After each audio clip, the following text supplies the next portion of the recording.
together. Oh man. Yeah, you work today. So. Well, yes, but Hello, everybody. Welcome in. welcome. Thanks for showing up. We'll just have to do this and then we'll adjust the I camera. did not have Sorry, time I'll to get things ready. There's Barry.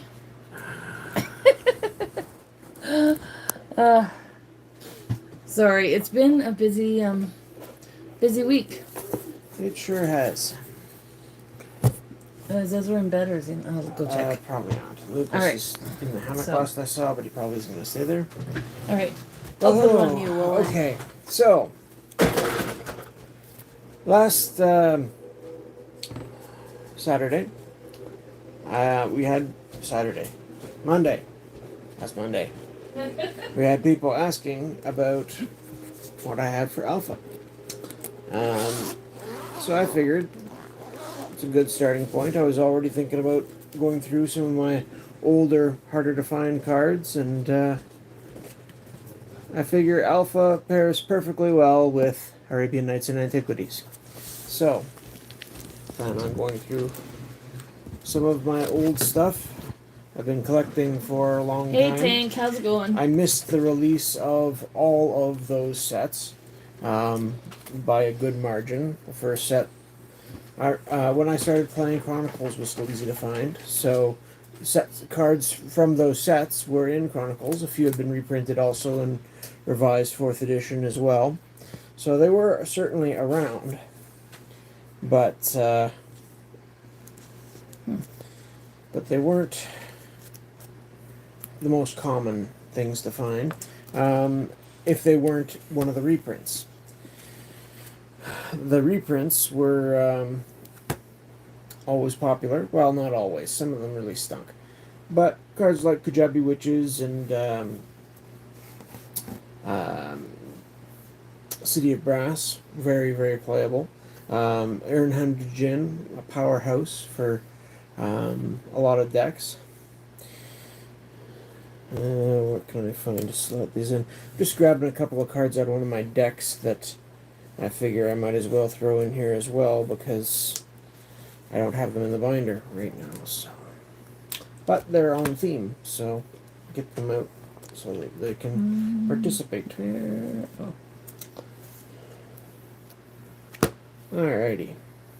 Wow. And I think we're all set. Do I want to lift cards out of the binder and show them in front of the camera, or do I want to just angle the camera at the binder? We can angle at the binder. Just give me a second here. Heyo. So yeah. Beginning at the beginning. The very beginning of Magic the Gathering. Alpha. Long before I started to play in 1993. I think it started actually, they first released it at some sort of a Comic-Con or something in the summer. And they had Alpha available there. And it was very popular, and they quickly decided they needed to print more, so they printed the beta. And that was basically selling out by November or so, and so they reprinted Unlimited. So you got 3 printings of the base set within the first few months, the first year, and also Arabian Nights released in December of that year. So in 1993, Alpha, Beta, Unlimited, and Arabian Nights all released, and Antiquities was the first set to release the next year, fairly early in the year. So that's the period we're going to be looking at today. I'm not going to go into my Beta and Unlimited cards. I don't have time tonight, for one thing. But I will take a look at the Alpha. I have very little Alpha because, to be honest, in the early days of the game, Alpha cards were not that popular. They were basically considered marked for tournaments because of the rounder corners. So the beta versions, in every instance that I can think of, were worth more than their Alpha counterparts, even though the print run for Alpha was significantly lower. I'm sorry, Because of that, while I loved the old cards and would grab copies when I got the chance, if I had the available funds at the time, Going to remove anything that's not English because Alpha I don't was know not what only you're harder saying. to find, but it was less in demand, so people weren't going out looking for it as much. If you wanted to run Alpha cards in your deck, the whole deck had to be Alpha, and that was very unlikely. So we're just gonna switch this so For you a can number of see his reasons. binder now. Just a second. Oh, it's not switching. There we go. There we go. Alright, let's get this out of the way. Let's shift this around. We do not want to see that page. Oh, not that page? Absolutely not. Well, I was on that page. Beta. We're looking for Oh, we don't want beta stuff. Nobody No. wants to see beta stuff. No. That's not a topic for tonight, at least. This thing is tipping sideways. Sorry.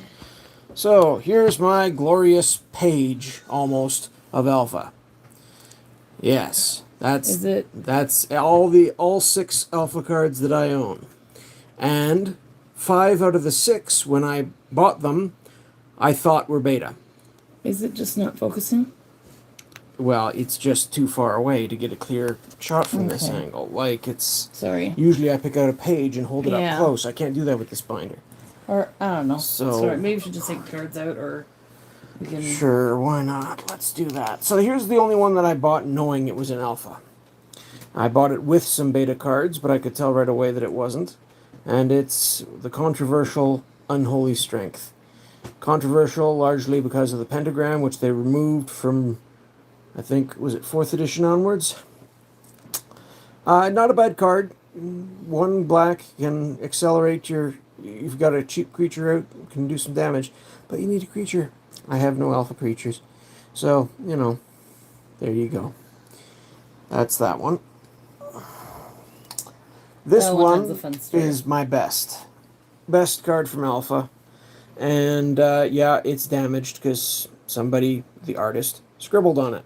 I got their signature, which isn't... I bought this card as a signed card. The listing on eBay at the time said it was beta. So I was surprised when it arrived, and I'm looking at it going, that's not beta. Honestly... Did they sign it twice or is that corner just...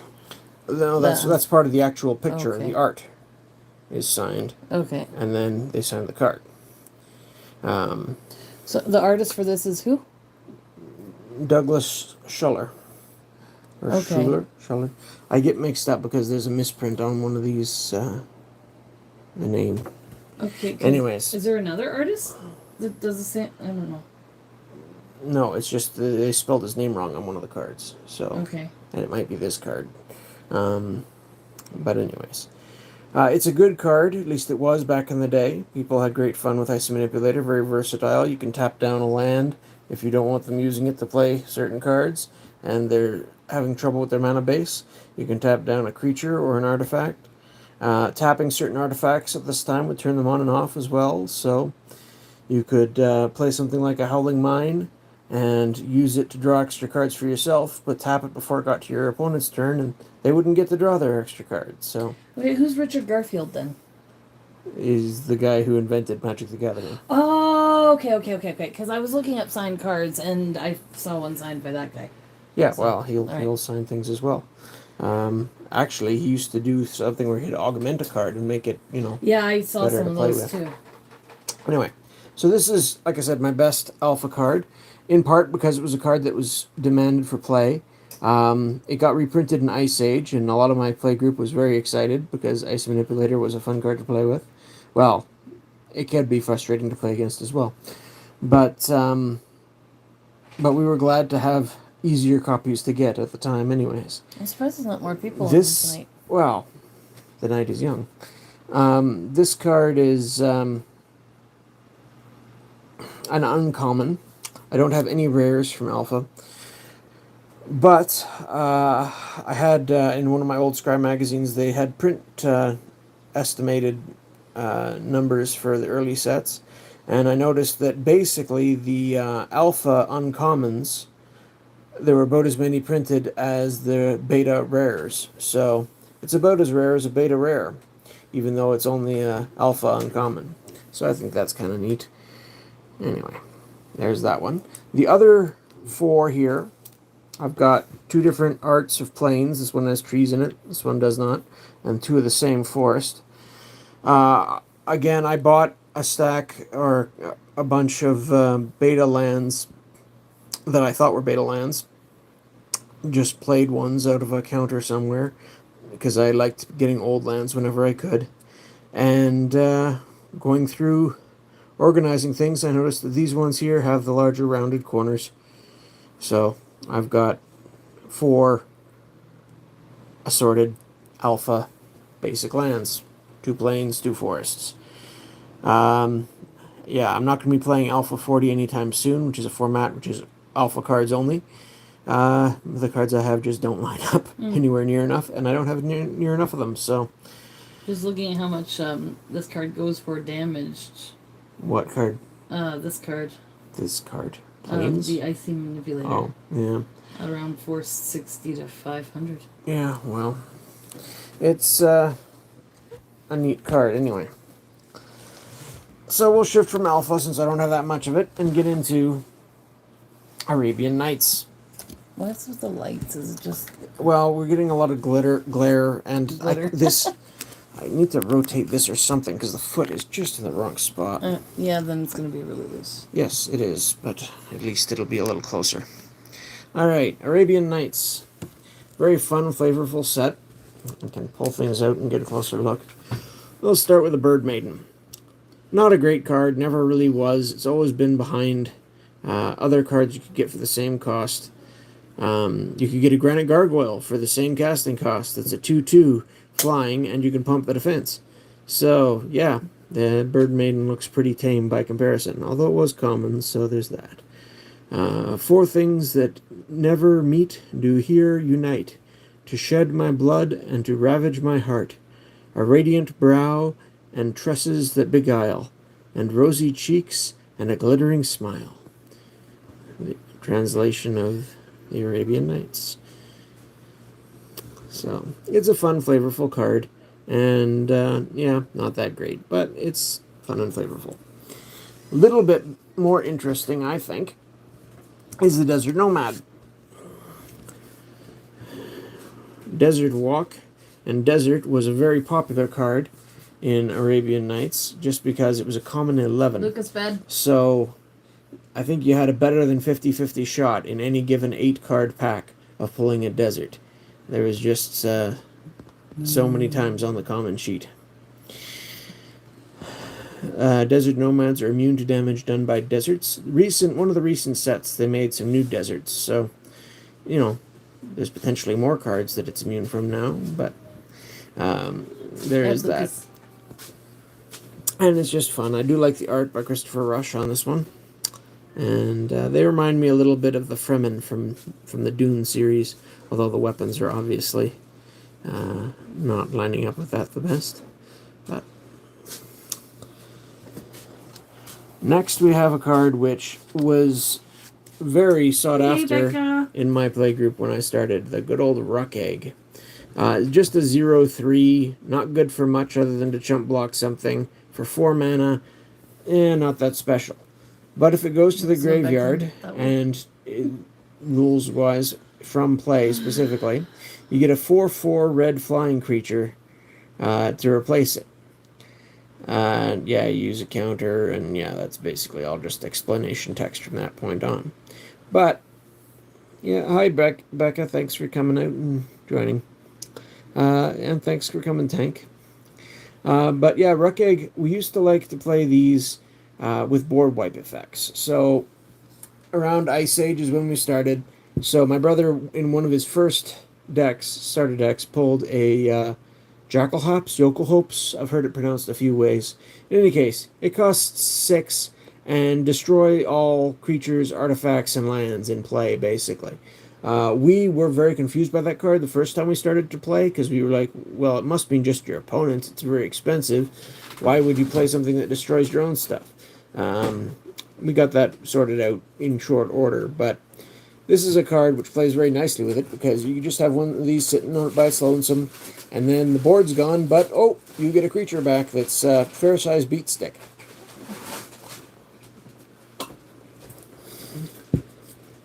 I don't think I have any examples of the light and dark printings, but that's something Arabian Nights was known for. And the number in the circle could be lighter and easier to read, or darker in tone. And this one is little darker in tone. I do have 4 of these. I've only got 2 in the binder here because the other 2 I think I put in my deck with, what was it? The Blasphemous Act, the one with the Mod Fanatics, where you just have that card that likes to do 13 damage to everything. And so this will also flip this card quite nicely. It does more fun things in that deck, though. But Ruck Egg got reprinted in newer sets as well. I think 8th edition was a big one. Next we have Aladdin. Classic character. He's got more of a Asian look to the art than a Middle Eastern look in this particular one, and that's intentional. I think the original story of Aladdin is more... that's the way the character was originally aimed to be, anyway. Again, 4 cost for a 1/1, not great for stats, but being able to pay 3 and tap to take control of an artifact from opponent is potentially quite nice, depending what artifacts they're playing. Yeah, just steal your opponent's artifacts. So, yeah, no, something that would often be gotten rid of pretty quickly. And as a classic sort of literary character, is a fun version to have.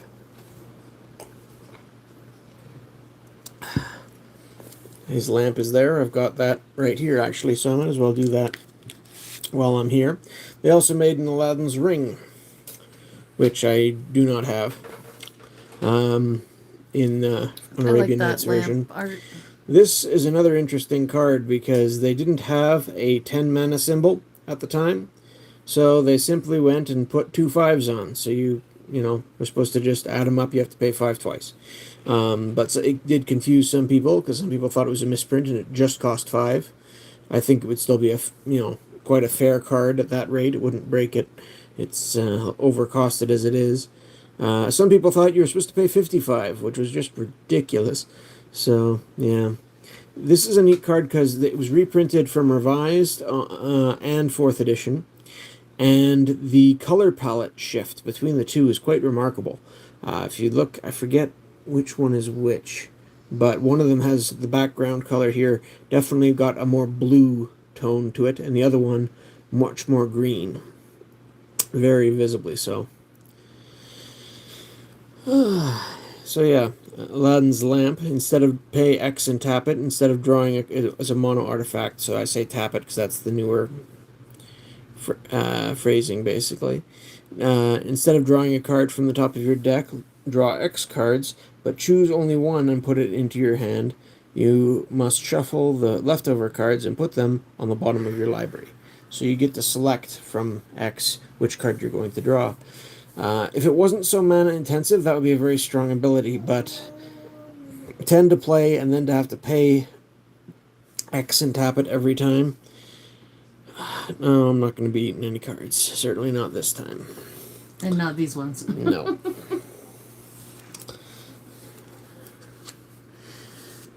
And here's what used to be a very chase card in red.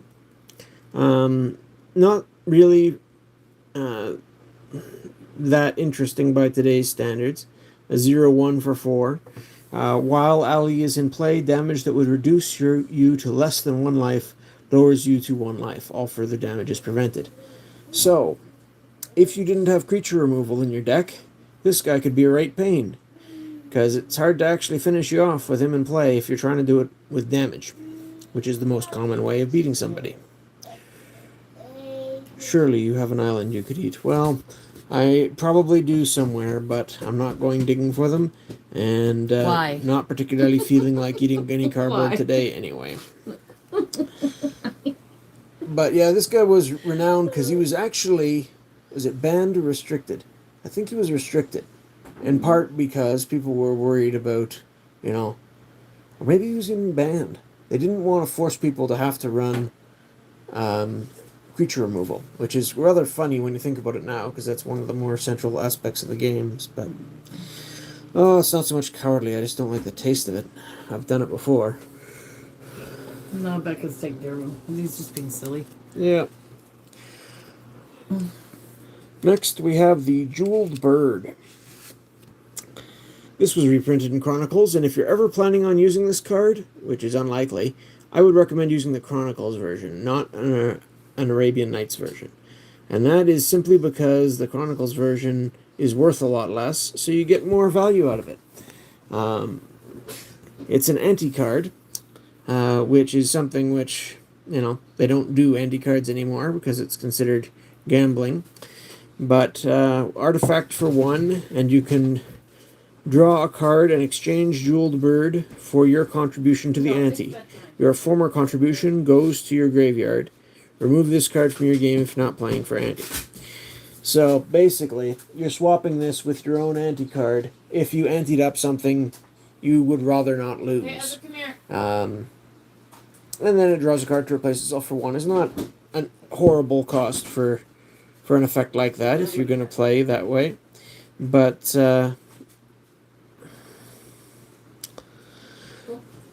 yeah, It's him. an Arabian Nights version is worth a few bucks more than a Chronicles one. So if you're worried about losing an expensive card, you could swap out a card that's worth a few bucks or a card that's only worth like $1 or less.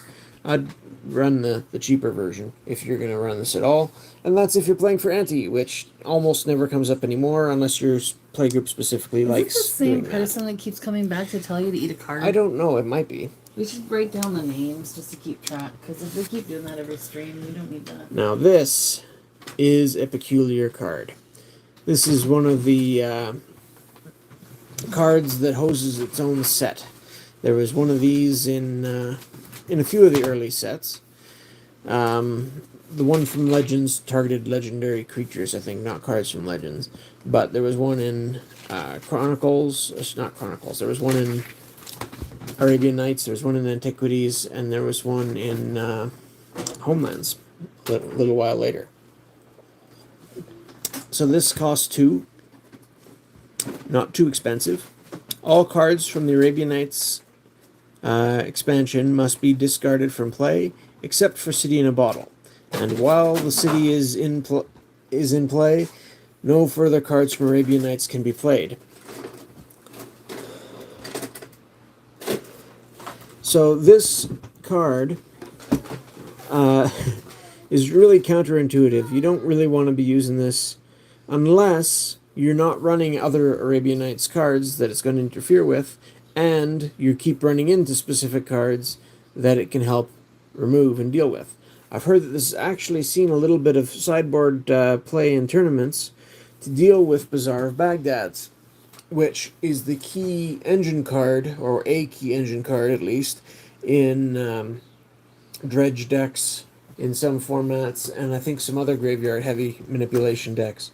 So this sort of locks them out from being played if you can get it down, which can be quite useful in certain matchups.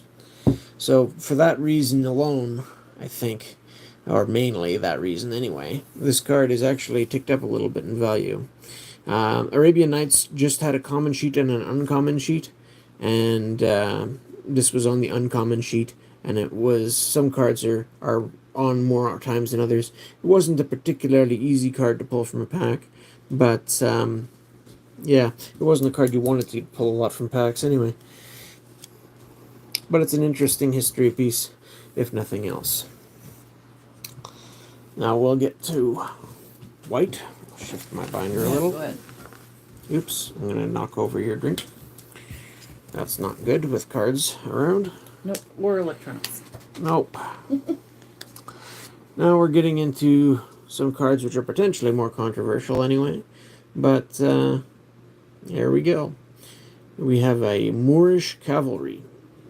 So 2 white and 2 for 4. You get a 3/3 trample. Not that special. Basically, Alpha Beta Unlimited had War Elephant in green. This is a little less splashable because that only needed 1 green. This takes 2 white and a 4 total. Members of the elite Moorish Cavalry are very particular about their mounts, choosing only those whose bloodlines have been pure for generations. It's just a basic creature to play and attack with. At the time, 3/3 trample for 4 wasn't horrible.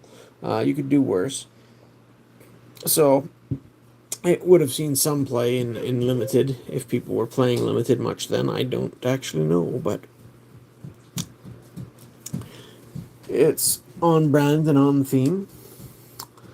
Take a look at the one below it here, since it's similar in being a creature with trample for 4.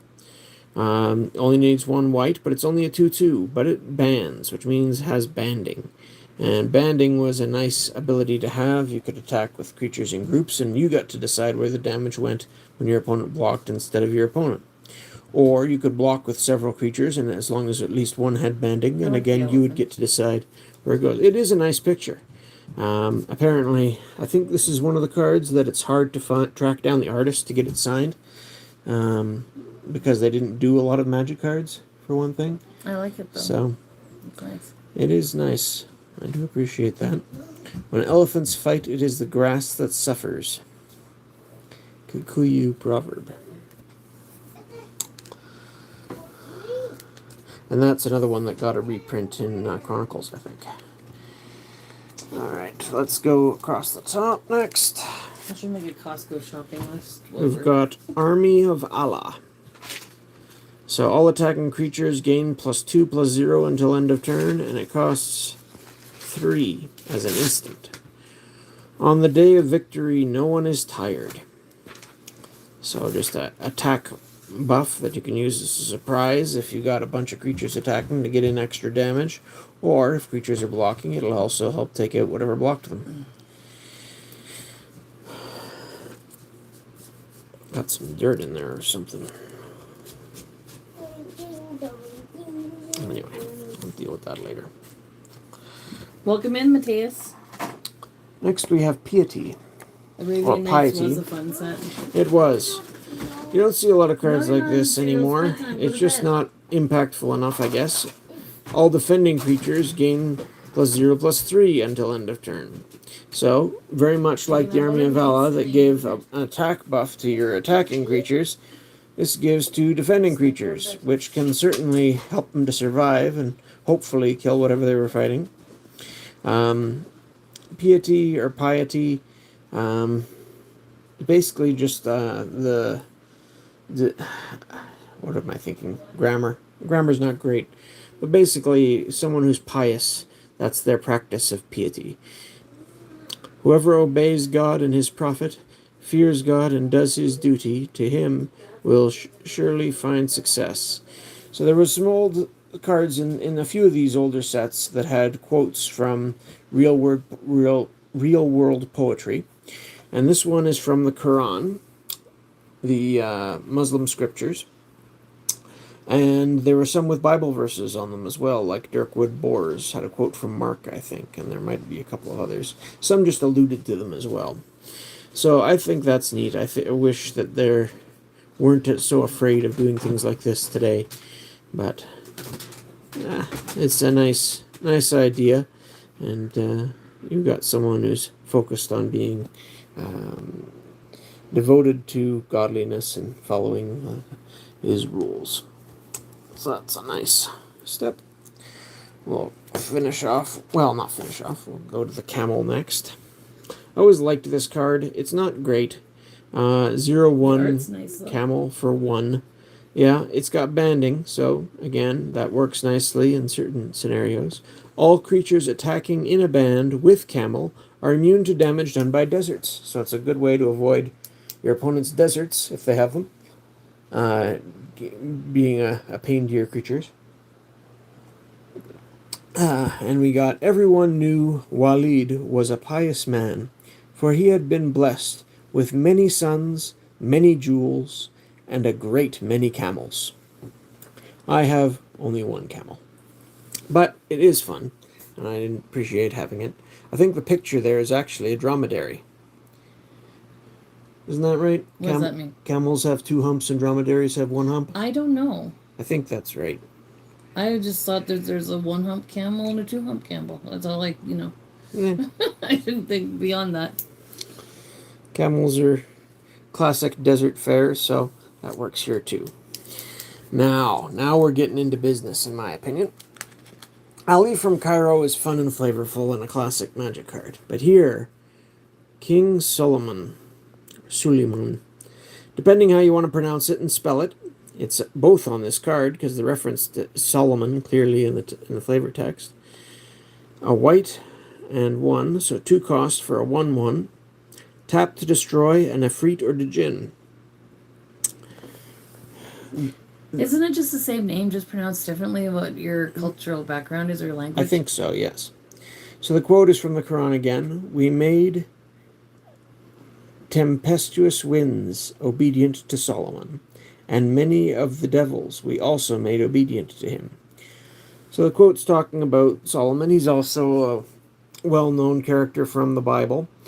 He was the third king of the United Kingdom of Israel, and the most prominent the United Kingdom ever was. The most prosperous, the most famous internationally, was under the reign of King Solomon. I love real-world references in cards, and this is one of the first. So I love that very much. There's several of real-world references in Arabian Nights, and this is the first one we've encountered here. It's not a bad card. It is a little bit niche, but Mahamati Djinn from Alpha Beta Unlimited was certainly a card that blue players liked to play with.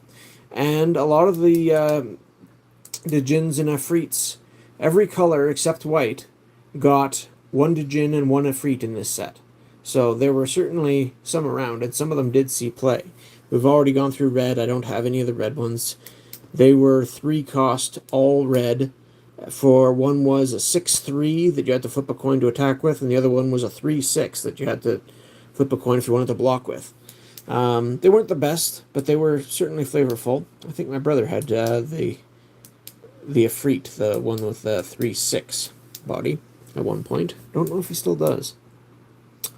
But yeah, I like this card as well. One day I'd love to make a deck with all cards that have sort of real-world references in them. There's a couple from Legends, too. They made Nebuchadnezzar, who was the king of Babylon, and they made... who was the other one in Legends?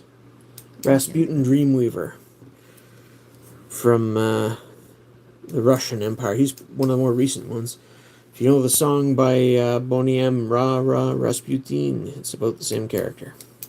Anyway, next we have Scheherazade. Very flavorful. This is basically the story of the Arabian Nights all in one card. Very yes, it is. And it's one of the only cards that references the game of Magic itself in the text. The whole story of Scheherazade, this one is infamous. Yes, it sure is. It can really gum up a game. But that's perfect, because that's how the story went.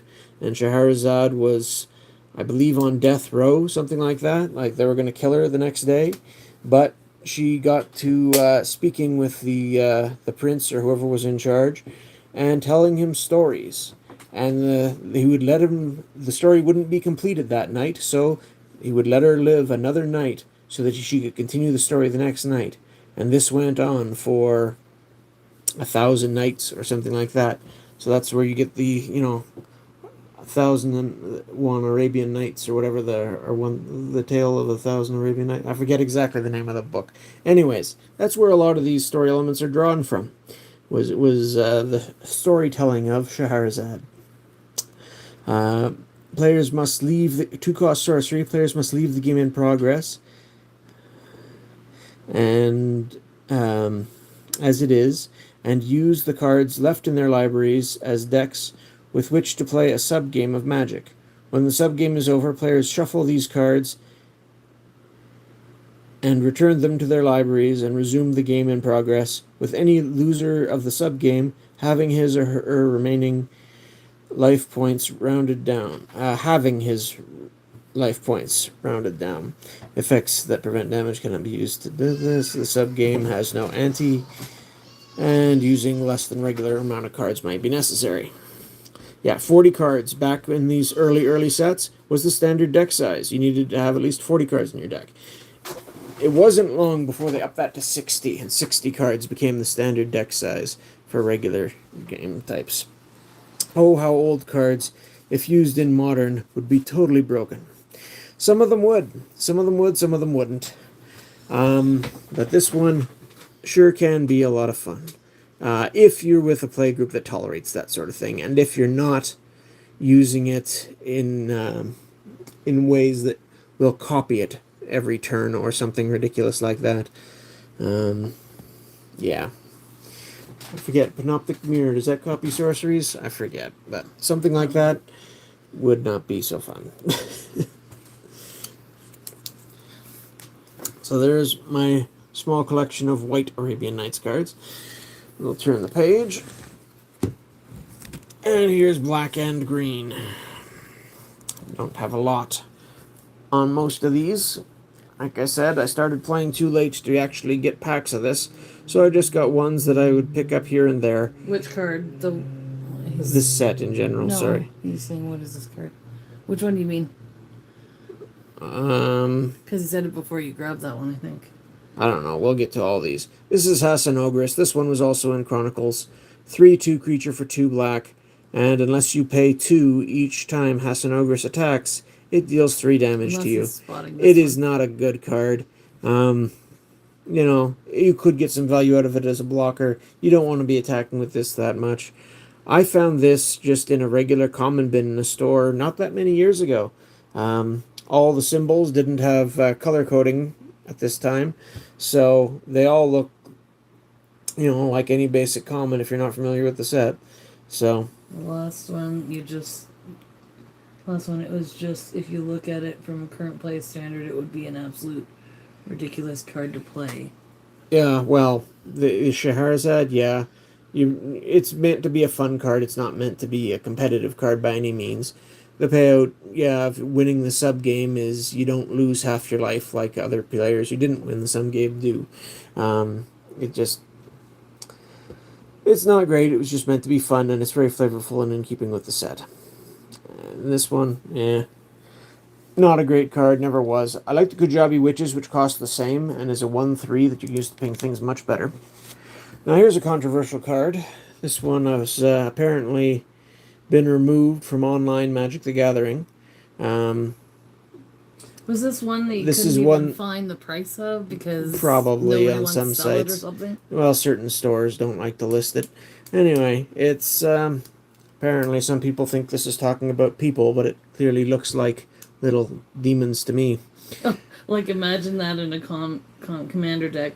Hold on, let's start our mini game. Yep, that's where I used to use it. Most recently, anyway. If you're looking to just have fun playing with people, it can work. But, yeah. Pull it too often and people will get annoyed with it. 1 black for 1/1 first strike is fine for stats at the time, anyway. Sometimes those with the most sin cast the first stones.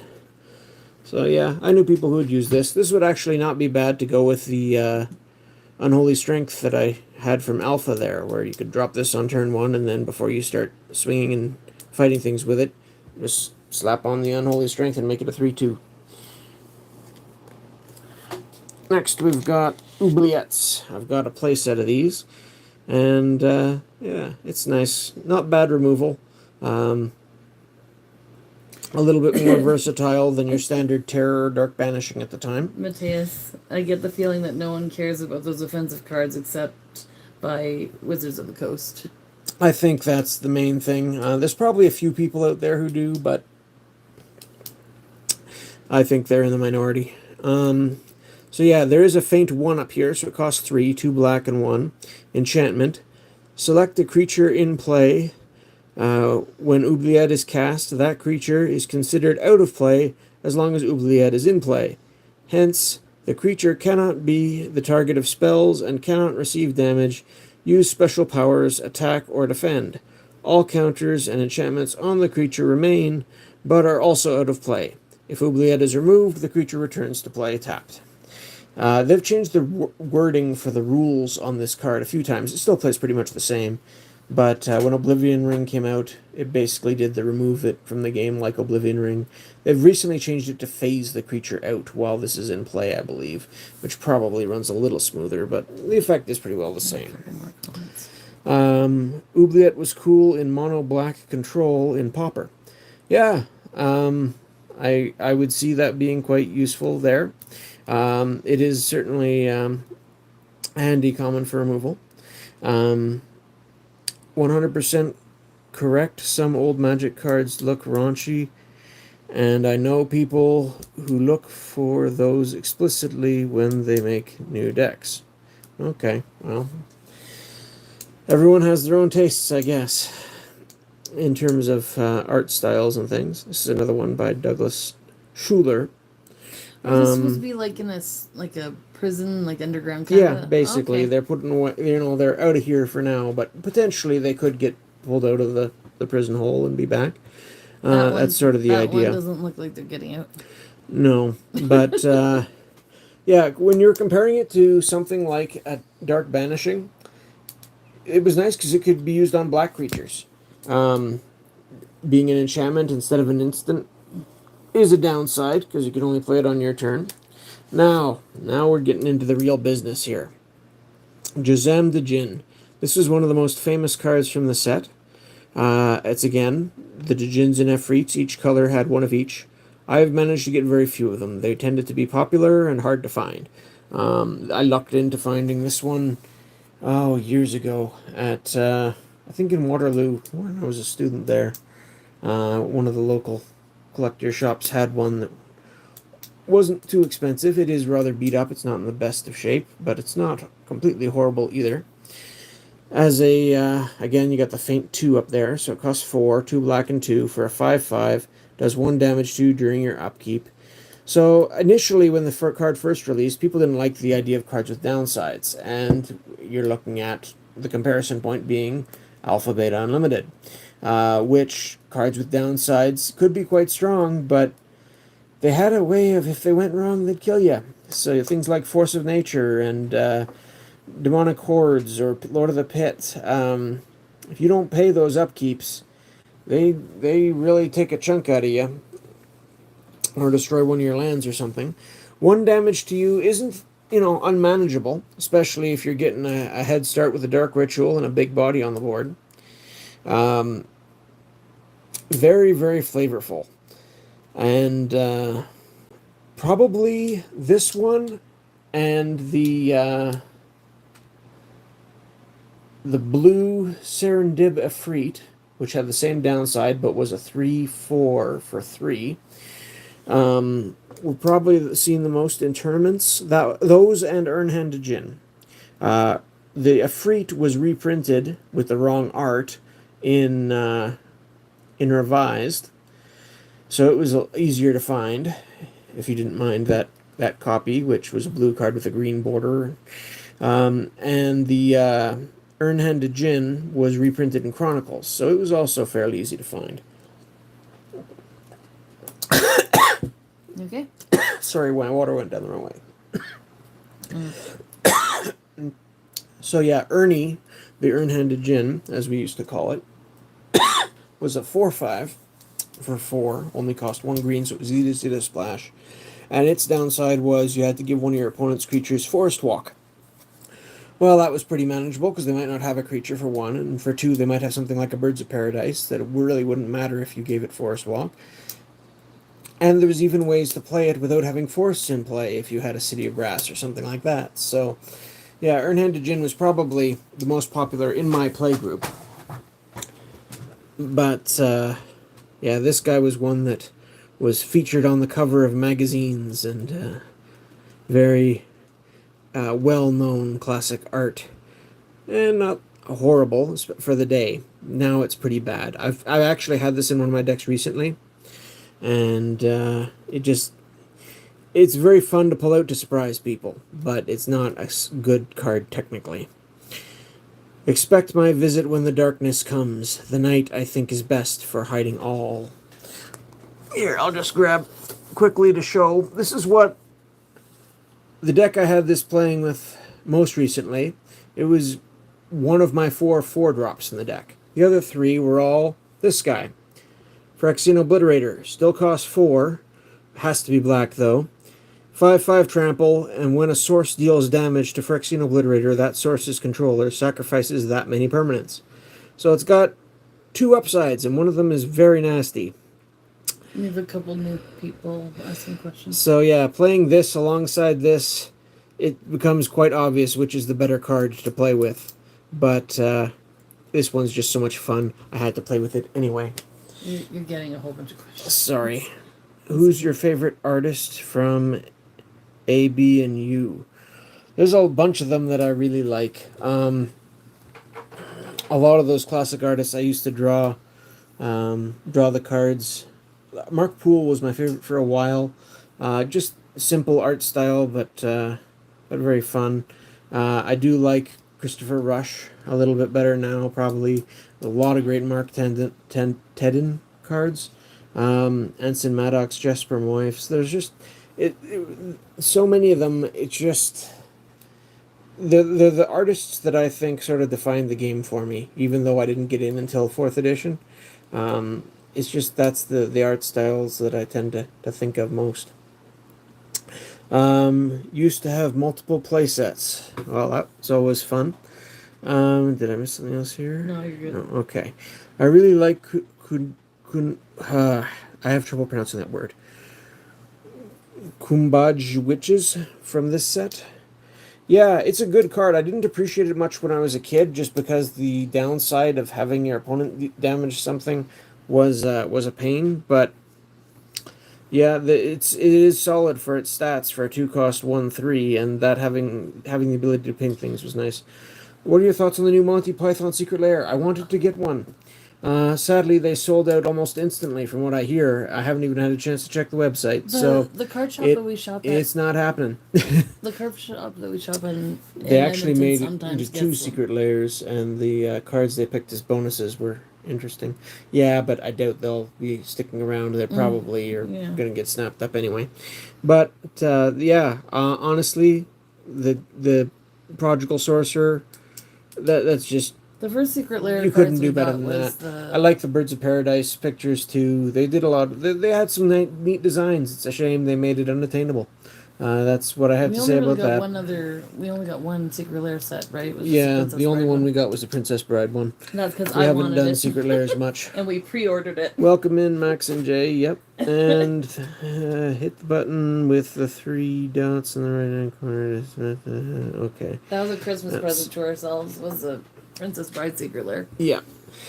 Generally, I'm not a fan of the whole secret lair idea, but some of them are just too much fun to pass up.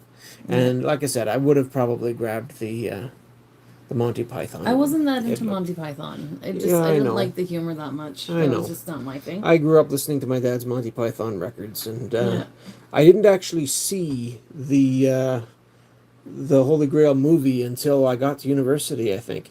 But he did have a copy of The Life of Brian, which has some scenes I really like, and 1 or 2 scenes that I absolutely despise. So it was a mixed bag, but there's some good things in that one too. Anyway, moving on, let's go on to the next. This is the only other of the Djinn and Efreets that I have. Like I say, there was 2 in each color, an Efreet and a Djinn in every color but white. White got King Solomon, who was an anti-Djinn Efreet card, and there was also an artifact, the Bottle of Solomon, which was an artifact for 4, and you could pay 1 and tap and sacrifice it, and flip a coin. And if you won the flip, you got a 5/5 flying the Djinn of the bottle. And if you lost the flip, it dealt you 5 damage. I had one of those. I don't know where it is, so I might have lost it or traded it or just misplaced it. I'm not sure. But it's a shame because it's a nice card for the set too. I sort of think of that and the King Solomon as being sort of the, white contribution to the Djinn and Efreet cycle, in a way. Anyway, this is the picture that they put on the Serendib Efreet when they reprinted it in Revised. But this is the actual one that it was supposed to be on. If Biff Efreet, for 4, you get a 3/3 flying, which flying in green was always a little bit hard to come by, so that's nice. Where did I say this? Yeah, that's the worst part about any secret layer drop is that they don't make. I just sold like a whole chunk of my collection, but ultimately I'm not that mad. Yeah. Yeah, at times I think about selling some too. I just don't get to play as often as I used to, and some of them really have gone up in value over the years. This was the first of the Djinns and Efreets I got from Arabian Nights, specifically. Yeah, so like I said, a 3/3 flying for 4 isn't horrible at the time. And while it's in play, any player can pay green to have If Biff Efreet do 1 damage to each player and each flying creature in play. This ability does not tap the If Biff Efreet and can be used as soon as it is successfully summoned. So basically, it's a hurricane on a stick that everyone can play. This card is a lot of fun to have around in something like Commander or a multiplayer game. Now, your opponent, if they're concerned about it, can just play 3 green if they have 3 green and kill it off right away. That's true. And it's a bit of a pain. But sometimes they like to keep something like this around if they're afraid about, like, what's the card? Bitter Blossom and things. An opponent who likes to make little flying tokens all the time.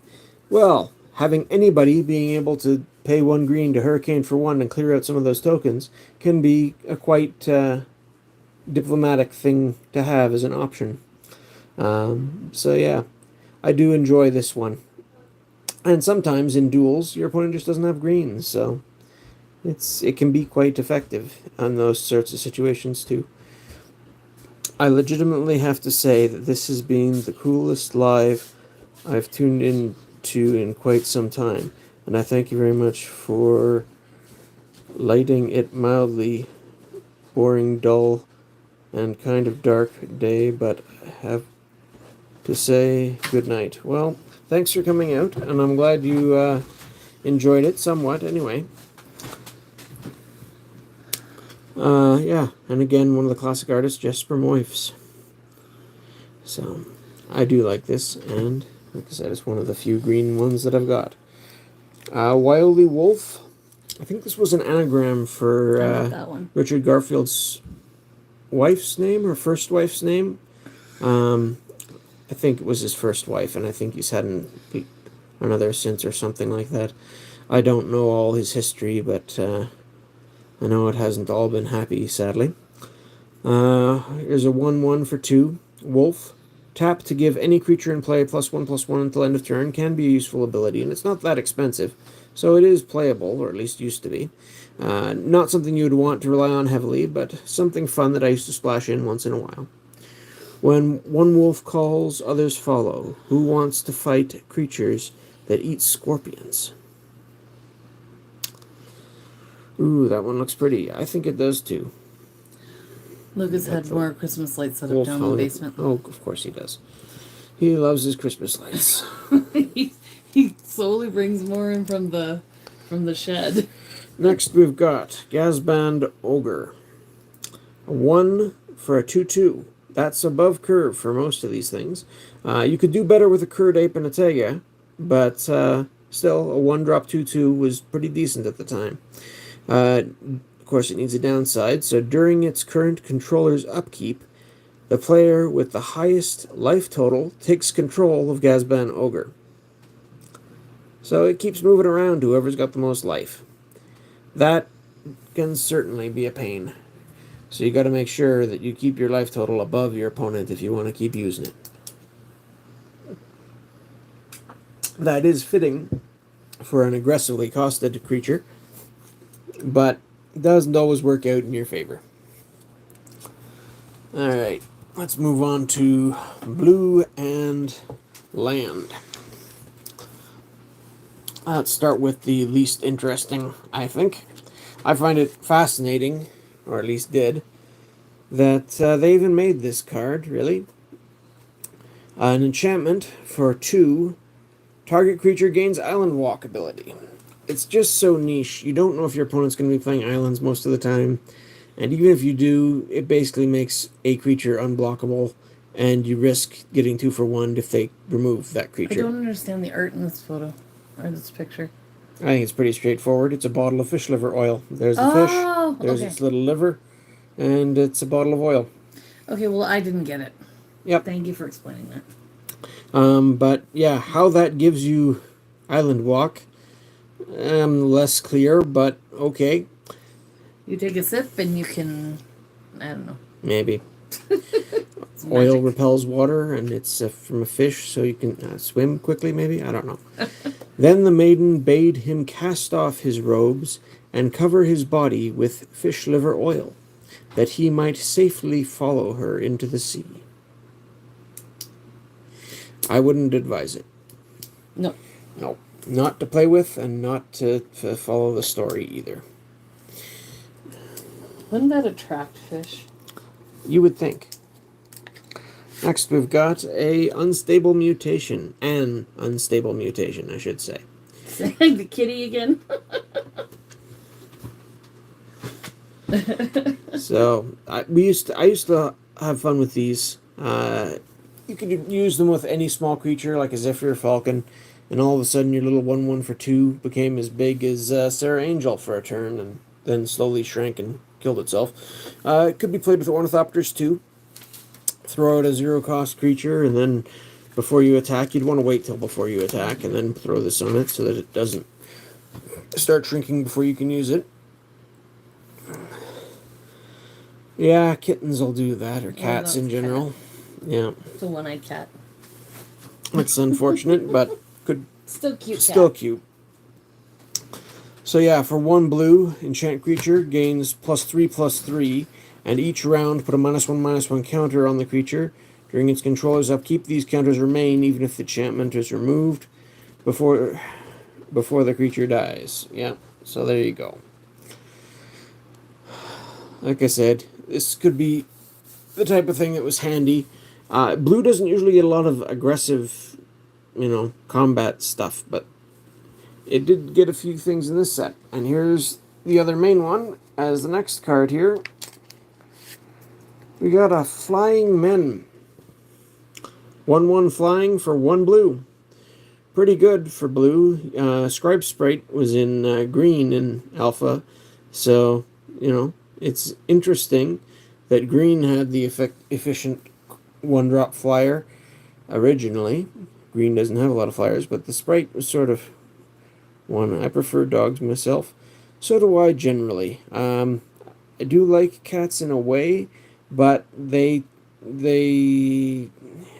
have a habit of surprising me in ways that I don't always appreciate. I remember tying my shoe once, and one jumped off of the bookshelf at the house I was staying at, landed on my back. I didn't really like that. And my poor mother is allergic to them, so we never really had them around the house. So I'm just maybe not used to them. I don't know. I have not had a cat since college because Flying Men. somebody didn't like cats. Yes, Wouldn't let well, me. they also tend to scratch people more than dogs in my experience, but that's just me. My cat Charlie was a good cat. He didn't scratch. Sophia clapped her hands, and 20 flying men appeared at her side, each well trained in the art of combat. Somebody sees a card behind or something like that. Oh yes, we will get to that. I thought I preferred dogs over cats until I met my hubby and saw his cat for the first time. Yeah, well, experience certainly can change things. My cat Charlie was. Oh, he was quite the cat. He had a human personality. Next, we have merchant ships. I've got a place set of these. It's a ship. It costs 1 blue, and it's 0/2. If merchant ship attacks and is not blocked, you gain 2 life. So instead of dealing damage to the opponent, it's gaining you resources. So I kind of like that, flavor-wise. Unfortunately, the whole merchant ship can't attack unless opponent has islands in play, and merchant ship is destroyed immediately if at any time you don't have islands. That is a definite drawback that a lot of these blue cards had in the early days. It's less common these days. There's ways around it, but it is an interesting little card. I wanted to build a ship deck at one point, and maybe I still will one day, but this is not a common. And it's the only Arabian Nights card I have, I think, which is not a common, and I happen to have a playset of. Because they were very cheap at one time, and I just decided to grab playset for the deck that I never got around to It's making. flavorful. It is certainly flavorful. And the art's not bad either. Next. This one's fun. It's not super powerful, but it can be. Island of Wok Wok. Doesn't give any mana as a land, and you can tap it to reduce target flying creature's power to 0. So it's kind of like Maze of Ith, but only for flying creatures. A little bit better than Maze of Ith in that if you have a creature to block with, or that if you have a flying creature of your own and it gets into combat, there was a lot of 4/4 flyers like Singular Vampires, Air Elementals, and Serra Angels in the day. If you had a creature combat going on between any of those, you could tap this and make your opponent's deal power 0, and yours would kill it. And it doesn't completely remove them from combat like the Maze of Ith. So that's one advantage it has over it. But being restricted to flying creatures is a real downside. The Isle of Wok Wok, home to a tribe of winged folk, named for a particular fruit that grows there. The fruit looks like a woman's head, and when ripe, speaks the word walk. So you'd come across a tree of these fruits, and it would just walk, walk, walk, walk, walk, walk, walk, walk, walk, walk. Drive you kind of nuts. How would the fruit look like a woman's head? I don't know. It's a legend thing. Anyway. I'm just trying to imagine a fruit that looks like a woman's head. One of my favorite things about this card isn't actually about the card itself. But again, we started playing around Ice Age. And in Ice Age, there was a barbarian guide who you could tap to give any snow-covered land walk you wanted until end of turn, as I recall. And since you had also the card in that set, Occam's Weathervane, which could make any... You could tap it and pay 2 to make any land a snow-covered land. That means any land could be snow-covered. So, I used to have fun with this, and just looking for a random snow-covered land walk to give it, I would love to give anything snow-covered Island of Wok Wok walk until end of turn. That was my favorite snow-covered land walk. Snow-covered Island of Wok Wok walk. I just had fun with it. You would. Yeah, of course I would. And I've used it from time to time. Here's the ever-popular Desert. And let's see if I've got... Sounds good, Becca. Do I have the other... Oh, there's one. Sorry. Fishing around here, I do have a playset of deserts. And I think in the fairly recent time, it's been discovered that there's actually a variant in the art on some of them. Did you spot it? See that little dot above the sand dune here? Just above my finger? It is not in this one. I think that's the more hard to find version, is the one with the dot. Most of the ones I have anyways don't have the dot. So, it's not a print error. Is it supposed to be a building or something? No, it's just something that went wrong with that particular copy on the sheet, I guess. So, it is interesting. It's a land. You can tap that a colorless mana to your mana pool, or do 1 damage to an attacking creature after it deals its combat damage. So it won't save you from the creature, but the creature, if it had to tromp through the desert, will pay a price. And if it's not a very tough creature, it can be killed off by the deserts. There were 11 deserts on the common sheet in Arabian Nights. So by far the commonest common in the set, or proportionally in any set ever, as far as I understand it. There was also a single mountain on the sheet, because originally the set was designed to be sort of playable as a standalone, but they'd changed their minds before it went to print, and they removed all the basic lands, except they missed one of the mountains. Or perhaps the only mountain. I don't know how many there were originally. But I suspect that originally there were meant to be 2 deserts on the common sheet and 2 of each of the 5 basic land types. So 2 deserts, 2 forests, 2 islands, 2 plains, 2 swamps, 2 mountains. And they pulled them all out but missed a mountain and replaced them with extra deserts. So that's how we ended up with 11 deserts and 1 mountain on the common sheet. That's my guess. Maybe there was only supposed to be 1 of each of the basic lands, and it was supposed to be, the 5 basic lands and 7 deserts. I don't know. I'm just guessing, but that's more or less what I think happened to get so many deserts in the set. Where are we? Next, we're on to... Oh, come on. Let me just stuff that in there. The card that somebody spotted in the background, and is my favorite card, and probably my best card from the set. Jazam the Djinn was always a very popular card from this set, and one of the chase cards for sure. This was always my favorite. Neither of them are the most valuable card. That goes to the Bazaar of Baghdad. Bazaar of Baghdad, Ali from Cairo, Library from Alexandria, they all reference real-world cities, and I love that.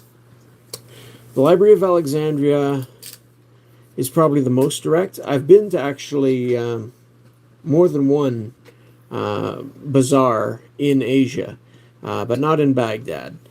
So I could appreciate that if I had one. It was never really a good card until they reprinted, until they came out with dredge abilities and stuff like that could abuse it. So it wasn't that popular, and I never went to get one. I've only ever seen one of these in person, only this one, as far as I know. I grew up in a small town. This is one I found on a trip into Montreal one day when I was working there for a summer job. And it was a decent price. I know it's nowhere near mint condition, but I usually play with them anyway, so I'm not too worried about condition.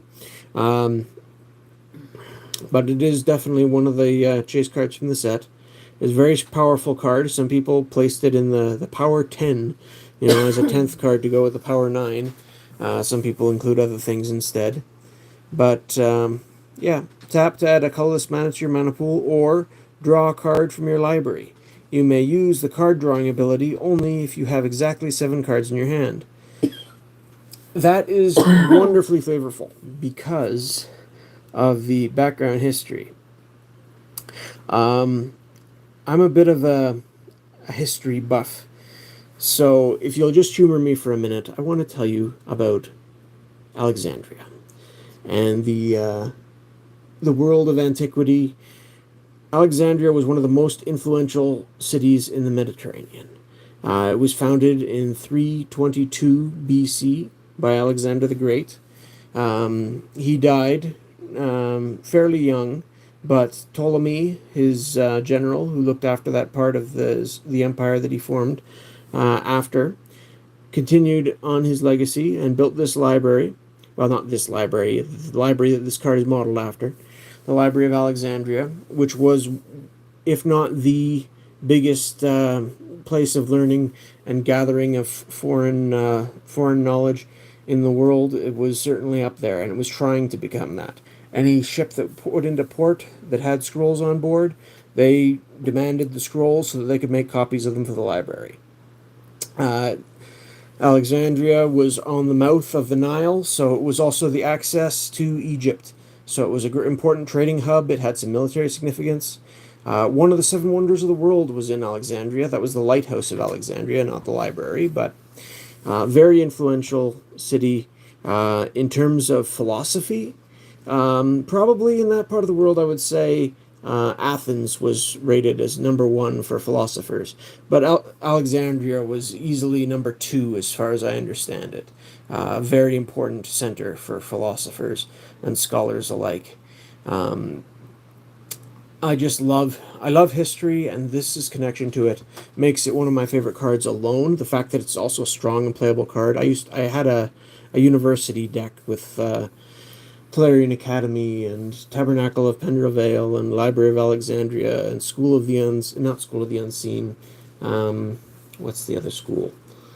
Anyway, I had some other school-type themed cards, and it just worked well in that as well. And while I was at university myself yet. So it brings back all kinds of memories for me. A comment from... Sorry, I'm missing comments. That's okay, here the too. last one with Trenton. Same with me, there were fewer prints of Library than the Lotus. And then... that could be. I've never actually done the math on that. And Levi... Welcome in, Levi. It says really cool card. It is a very cool card, and I love the history, and I love the fact that it's great. Alexander the Great was potentially buried alive. 100% correct. I would argue #1 town in the area. It depends on how you define area. I would say it was more influential than Cairo for most of its history. But it's in the time of antiquity, which is sort of pre-medieval period. It's certainly one of the most influential cities. I would put it probably top 3, if not then top 5 anyway, along with cities like Rome and Constantinople. Carthage was also very influential, so was Antioch, Athens, of course. It's hard to rank them really, but they all had their strengths and weaknesses. But yeah, like I said, I'm a bit of a history buff, so all that stuff really, really stands out to me, and this is a great representation, because if you have knowledge, it's a place to go to get more knowledge. Great card, and a lot of fun. Speaking of real world influence cards as well, that's another reason I like the Portal 3 Kingdoms set. And recently, I've heard they put some of that stuff into Assassin's Creed set. They made card versions of Socrates, from the philosopher from Athens. They made Leonardo da Vinci, and they made also, speaking of Egypt, a Cleopatra card. That's cool. So I am hoping to get my hands on some of those. Maybe I'll try making a sort of real-world reference type deck one day. That could be fun. Alrighty, I guess that wraps up my Arabian Nights section. Like I said, I never had a lot of it. I got a little bit more Antiquities. Antiquities is a fun set. And again, lots of the cards in Antiquities have been reprinted. Let's start off the hop here. We've got an Ivory Tower. This sort of fits with the library theme too, doesn't it? During your upkeep, gain 1 life for each card in your hand above 4. So yeah, this is one of those cards like Zern Orb and things like that that could help get you, buy you a lot of time with that extra life. Matthias says, I really like Magic's own IP, but these real-world references are so nice. They are. They're one of my favorite things in the game. I thought they were long past, so I was quite surprised to find out about those few in Assassin's Creed. I know that it's because it's IP that...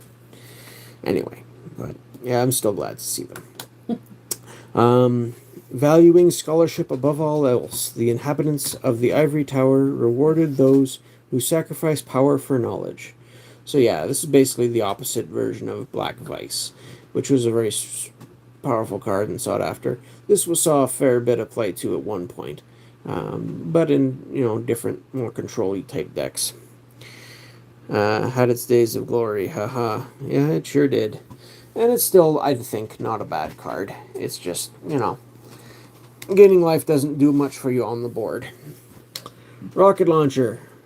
I'll be right back. I'm gonna go get the drink. Something fun to do if you've got a whole pile of mana sitting around. Hey, Team Pokemon, welcome in. How are you doing? So you get to throw this down on the ground for 4, and then you can pay 2 to do 1 damage to any target. And you can do that as many times as you want that turn, if you've got the mana available.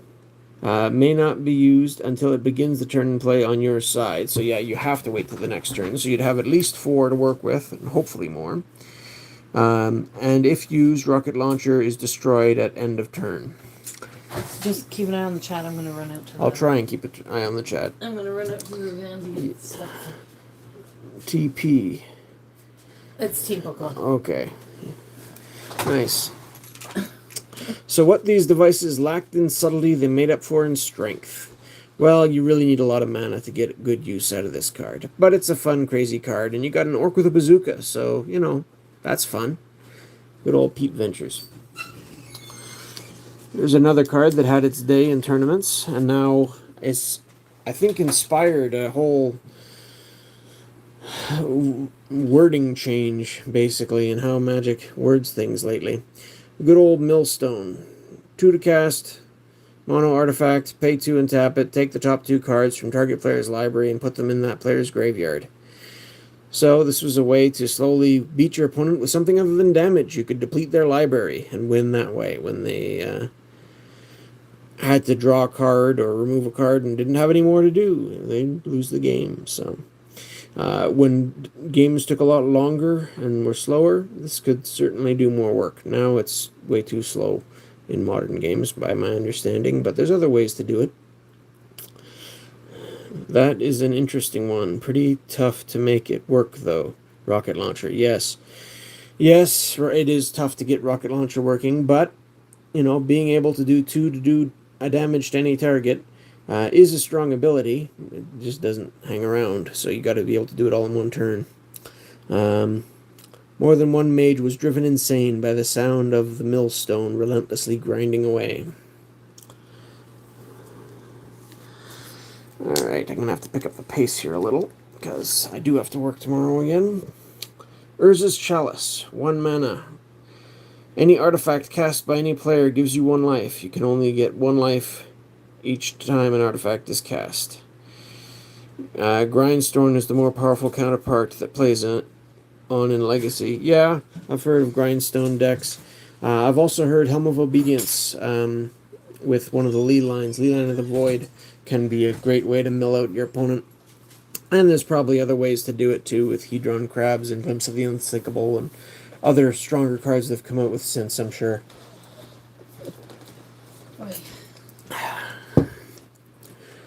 When sorely wounded or tired, Urza would often retreat to the workshops of his apprentice. They were greatly amazed at how much better he looked each time he took a sip of water. Alright. Pretty basic. Basically like an Iron Star or Throne of Bone or any of those Mana Life artifacts.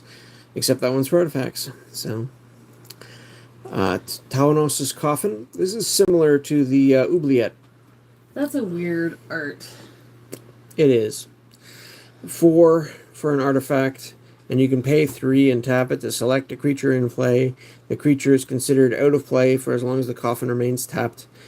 Hence, the creature cannot be the target of spells. It almost looks like he's in a cocoon. Counters and enhancements remain. Just like the Oubliette. If the coffin is untapped you remove is untapped or removed, so destroyed, the creature returns to play tapped. You may choose not to untap it during your untap phase. The advantage that this has is you can still choose to untap it. So you tap down one of your opponent's creatures, and then at the start of your turn, you untap it, their creature returns to play tapped, then you tap it to tap one of their other creatures. So you can get 2 creatures out of the way with this, which is kind of nice. But beyond that, it's just, more expensive, but it's not locked into black. So that's the advantage I see in good old Taonos' Coffin. I forget when I picked this up. I've had it for a long time. Don't you think it looks like a cocoon, though? Well, sort of. I'm going to damage this binder by trying to fight with all these cards. Do you want me to pull them out for you? Tablet of Iptir. 1 cost, pay 1, you gain 1 life every time one of your artifacts goes to the graveyard. You can only gain 1 life each time an artifact reaches the graveyard. So it's kind of like the Chalice, except when they die instead of when they come into play. Originally considered the work of Urza, this tablet was created by forgers seeking to imitate Urza's masterpieces. Just a fun little card that you almost never see a reference to, because it's not really that good, although I'm sure there are ways to make it work, especially now that artifact tokens are a thing, and I think they trigger goes to the graveyard abilities, if I'm not mistaken. So you could make use of them off something like that. Felden's Cane used to be a popular card. 1 artifact, and you can sacrifice it to reshuffle your graveyard into your library. If Felden's Cane is used, remove it from the game, and returning it to owner's deck only when the game is over. Yeah, Feldman found the first of these canes in the frozen in the Ronam Glacier, which made a return in I forget if it was referenced in Ice Age. I think it was, but then you got Ronam Unicorn and Mouth of Ronam in Cold Snap. So that's a fun bit of flavor. This card used to be used to counter mill strategies, where they were dumping all your cards into your deck, and whoop, you could get them all back. I think they actually had it restricted for a while too, so that you couldn't keep reshuffling and replaying restricted cards. Where are we? What are your thoughts on buying cards like Library, Cradle, and Dual Lands? Because I enjoy artwork. You can usually find cheaper versions of the card if you just like the artwork, in my opinion, is the better way to go. I always tried to get the best deal I could when there was other options, especially when the prices started going nuts like they have been now. But I do appreciate some of the art on these cards for sure. Weakstone. This is another one I happen to have a play set of, just because I think it would be nice in multiples. Artifact for 4. All attacking creatures lose -1, -0. Creatures with power less than 1 deal no damage. So if you got 2 of them in play, then all attacking creatures get -2 to power. So, as far as I understand it, the Weakstone and the Mightstone, which did similar except added 1 to power, both got made into a combined artifact in one of the more recent sets. So that's interesting. During the brothers' childhood, Tosaka took them to explore the sacred cave of Kolios. It's another card that got made later. There, in the Hall of Tagsin, Mishra discovered the mysterious Weakstone.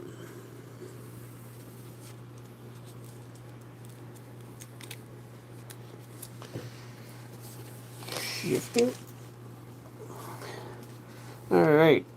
Here's a good old battering ram. Nothing like a battering ram. Great for dealing with walls. Or doors. Whatever. 2 cost for a 1/1 artifact creature. Banding, but only when attacking. Any wall blocking battering ram is destroyed. Walls destroyed this way deal their damage before dying. By the time Mishra was defeated, no mage was foolish enough to rely heavily on walls. It's flavorful. It was in, I think, 4th edition. So, yeah. The art's not bad. It gets the point across. Then we have Clay Statue, also reprinted in 4th edition. 4 cost for a 3/1. You can pay 2 to regenerate it. It gives a regenerating creature option for any color, which is nice. Taunos won fame as Urza's greatest assistant after he created these warriors. Urza ended his apprenticeship, promoting him directly to the rank of Master.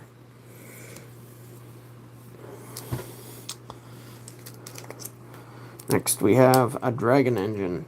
Dragon Engine has got a rather unfortunate reprint history. It was reprinted and revised, 3rd edition. However, it was reprinted as a rare, whereas in Antiquities, I believe it's a common. So, you could get a common reprint as your rare in revised. Not very nice. Well, the art's not bad. I like the art on this one. It's a 1/3 for 3, and you can pay 2 to give it +1 attack until end of turn as many times as you like or have the mana. Those who believed the city of Krug would never fall to Mishra's forces severely underestimated the might of his war machines. And we have people greeting each other, so yes, welcome in. It's always good to see people stopping in to visit. Next we got Ornithopter, classic 0 cost creature. 0/2 flying, artifact creature for 0. Better than a Kobold, generally speaking, and a great thing to throw on the Unstable Mutation or Unholy Strength or things like that to make your opponent freak out rather quickly by having a bigger than expected creature early on, although it is putting all your eggs in one basket because it's easy enough to destroy and then you lose a bunch of cards. Many scholars believe that these creatures were the result of Urza's first attempt at mechanical life, perhaps created in his early days as an apprentice to Tocasia. I know, whatever. The art here, I think, is supposed to mimic the old diagrams by Leonardo da Vinci, too, so that's... Speaking of Leonardo da I Vinci... just used improper English in the comment, and I'm kicking myself there. And speaking of Krug, I don't think I have an amulet of Krug, but there's the Yoshin Soldier. 3 cost for 1/4. They were reprinted in 4th edition, and I used to like these. It's fairly good sized body for a 3 cost of any color. The art's weird on this one. It is a little bit strange. Attacking does not cause it to tap, so it can stay up for defense, whether you attacked with it or not, which is nice. After Krug was destroyed, while most of its defenders were at his side, Urza vowed that none of his allies would ever need to fear for their own defense again, even while laying siege to a city far from their homes. So, one of the neat things about this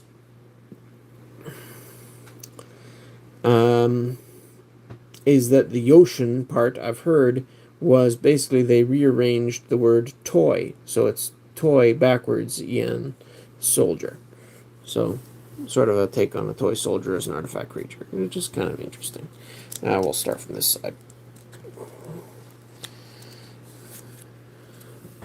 They do look fun, in my opinion. I think it's kind of neat, especially the halberd or whatever it is he's holding. Comes out really nice with the reflection of the starlight. Grape Shot Catapult. 4 cost for a 2/3. Not wonderful stats, but, I mean, it's better than some of the creatures you get for 4. And you can tap it to deal 1 damage to target creature with flying. Usually not super useful, but, you know, occasionally it can do something. For years, scholars debated whether these were Urza's or Mishra's creations. Recent research suggests they were invented by the brothers' original master, Tocasia. I'll go with that.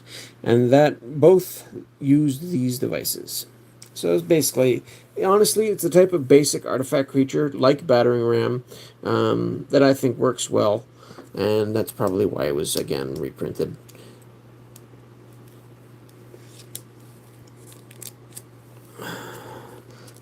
Come on. Next we've got the Primal Clay, which again I like, has a reference to myth, to various narratives, I guess you'd say. It's a 4 for a star artifact creature, and when you play it, you can choose whether to make it a 1/6 wall, a 3/3 creature, or a 2/2 flying creature.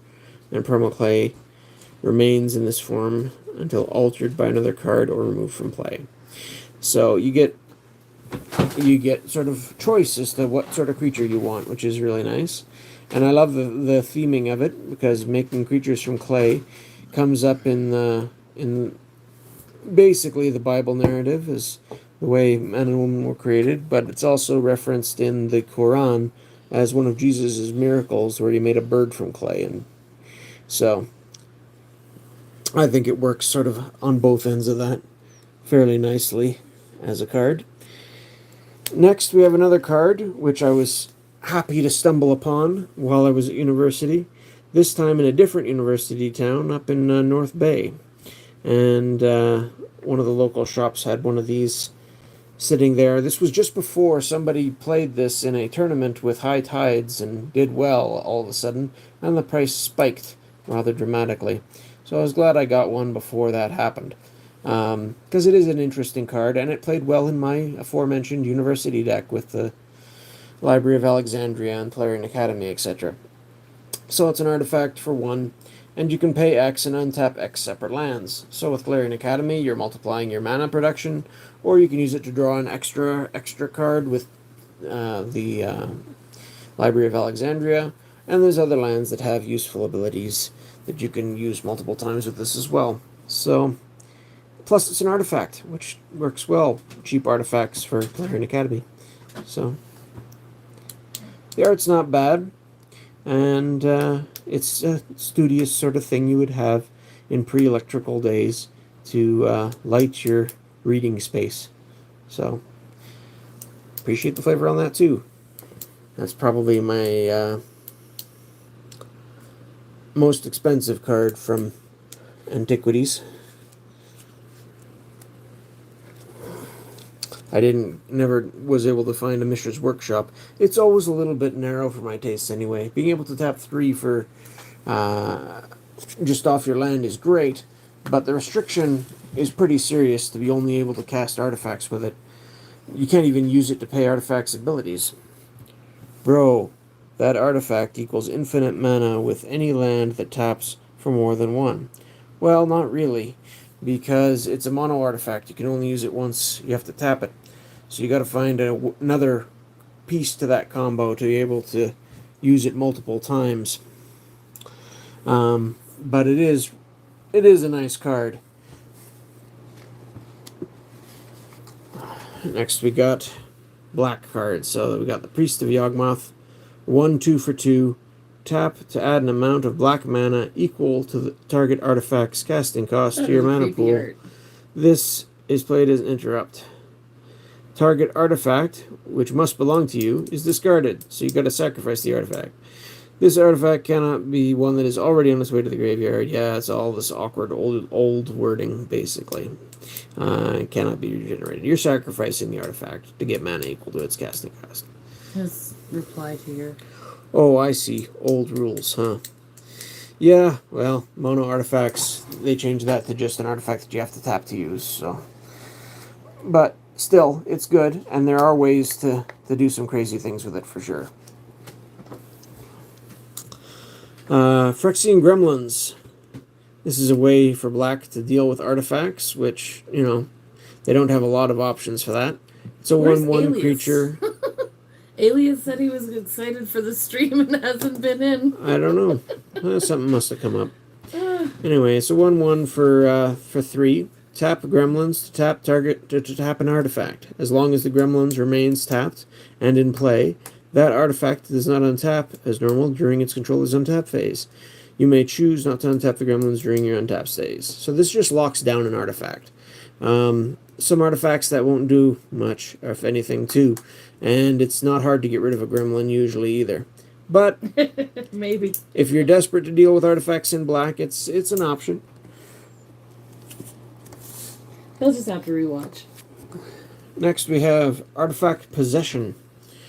3 enchant artifact, 3 cost enchant artifact. Artifact Possession does 2 damage to target artifact's controller. That's a weird one. Each time the artifact is tapped or its activation cost is paid. Has no effective cast on a continuous artifact. So yeah, useless on certain types of things, but it can make them pay life to use their artifact. Black has always had trouble dealing with artifacts. This cursed artifact, and there's another one from the dark I'm forgetting the name of. That's another gremlin. Of all the cards that Black's come out with, this is probably the most reliable way that it still has, as far as I know, to just outright destroy artifacts. And it's an enchantment for 2 black, and you can sacrifice one of your creatures during your upkeep to destroy any one artifact. You may not sacrifice a creature already. Yeah. So, yeah, classic Gate to Phyrexia. And reusable as long as you've got extra creatures to sacrifice. But I think it's still sought after for mono black decks just as a way to deal with artifacts from time to time. Is that something where you could use like a 1/1 creature token that you make or something like that? Okay. Yep. The warm rain of grease on my face immediately made it clear I had entered Phyrexia. What Phyrexia was less clear at this time. It's certainly been used more heavily in sets since then. Next we've got some white. I never did find an Argivian archaeologist. They can do some neat things too, but we got the blacksmith, which is the common version, I guess. And yeah, 3 cost, 2/2. Tap to prevent up to 2 damage to target artifact creature. It almost seems like his arms are out of proportion for his body in this art. Yeah, a little. It's not one of my favorite arts, to be honest, this one, but it's a blacksmith. You can kind of recognize that, at least. Through the years, the study and training of the blacksmiths of Argive became adept at reassembling the mangled remains of strange mechanical creatures abounding in their native land.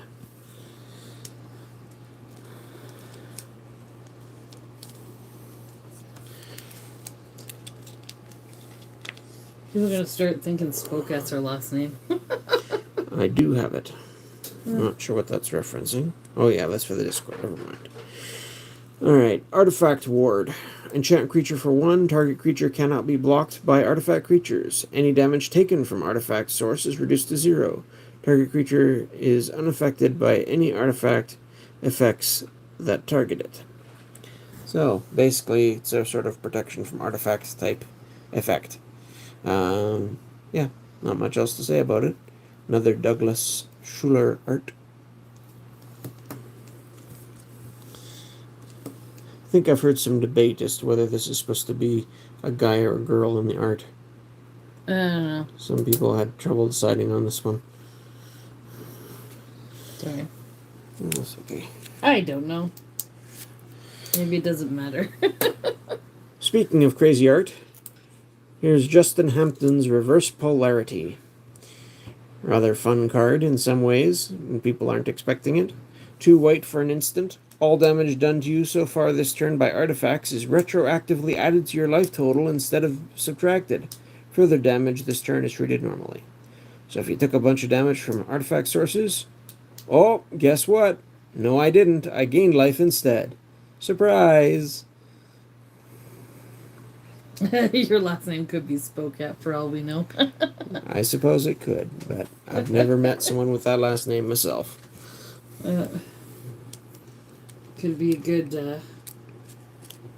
if you needed a secret name there to book things in if you were famous. Next, we've got Dampening Field, an enchantment for 3. Players may not untap more than 1 artifact during each of their own untap phases. This can be very effective as a sideboard card against artifact-heavy decks and strategies. Well, very effective is maybe a stretch. It certainly slows them down a little, though, at least certain ones. Eventually, mages learned to harness the power of natural dampening fields and use it for their own ends. I used to want to bring a bucket of water into certain classrooms to use as a dampening field for people who brought cell phones that weren't welcome. Just add them to the bucket and dampen them. Well, I think our government is, our provincial government anyways, changing. Yeah, some of the rules are changing. Now we're on to blue and green, which should never be seen, except with yellow in between. Isn't that the... I don't even know. Anyways, I was never good at fashion stuff. Sage of Latinam. This is an interesting card in that it's also been reprinted a bunch of times. It was a common here in Antiquities, and it's since been reprinted both as a rare and an uncommon in different sets, as far as I understand it. 1/2 for 2.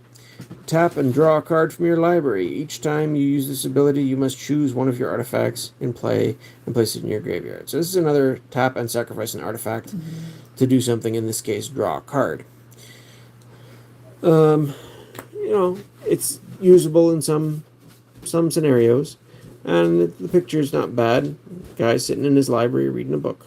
So, I kind of like it. It's not wonderful, but it's not bad either.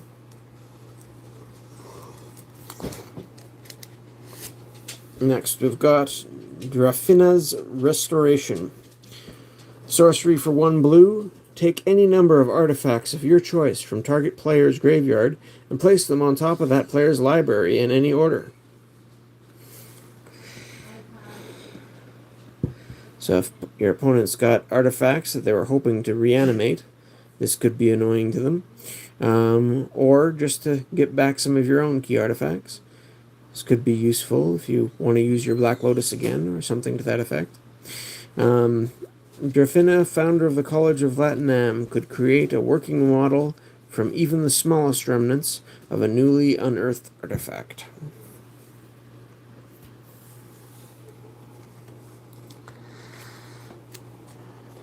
Now, reconstruction. A revised copy of this and 3 revised islands, all with the same picture, were the first 4 magic cards ever to come into my possession. I found them abandoned in a desk in high school. Somebody had, and I went and took them to some people in my grade who played Magic and said, "Hey, are these somebody's?" And they took one look at it and said, "Yeah, that's basic lands and a common. No, nobody cares. You can keep them." So those were my first 4 Magic cards, and like I said, it was 3 basic islands and one of these from revised. So this is my first introduction into the game, and I just had to figure out what I could from the fact that there were lands. The lands could produce mana, and apparently the mana could be used to cast something that brings an artifact from your graveyard to your hand. So there must be artifacts in the game, and that's sort of how my understanding built from there. Tedious research made the sages of the College of Latinam adept in repairing broken artifacts. So yeah, something like this could be useful to reuse single-use artifacts. Again, if you combined this with something like a Black Lotus, hey, you could get 5 mana on your first turn, or, whatever. Nowadays, it would probably be more interesting to use with other things that have bigger effects.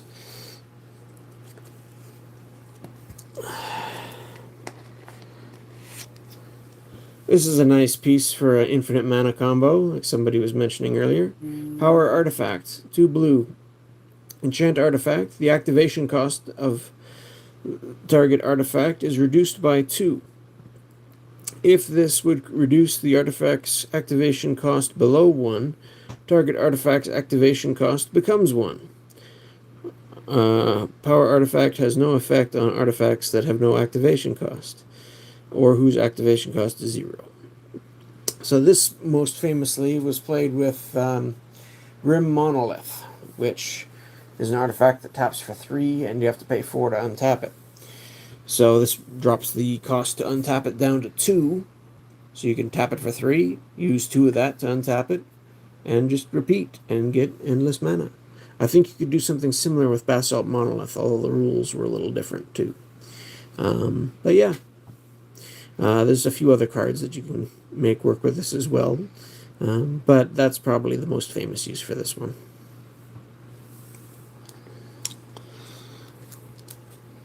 Now on to green. I do like that card, the one you just put back.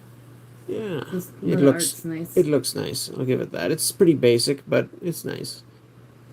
Crumble, not in great shape, but as an instant for 1, destroy target artifact. The artifact cannot regenerate. An artifact's controller gains life points equal to the artifact's casting cost. I used to use this back when I first started. Actually, I used to use it for a little while. White had Disenchant back then to destroy artifacts or enchantments. With green, this was about as close as you could get for a while if you wanted an instant. It wasn't until much later that green got naturalized and sort of took over the Disenchant role from white. The spirits of Argoth grant new life to those who repent of folly of enslaving their labors to devices. Speaking of Argoth, we have Argothian Pixies. This was also reprinted in Chronicles. 2/1 for 2. I like this art. Semi-aggressive. It is neat art. Amy Weber, another well-known early Magic artist. Hey, boys! Cannot be blocked by artifact creatures. Any damage dealt to Argothian Pixies from artifact creatures is reduced to 0. After the Rape of Argoth Forest, during the rule of the Artificers, Pixies of Argoth bent their magic to more practical ends. Started defending that forest. I'll pull this one out at the same time since it's a closely related card. Argothian Treefolk.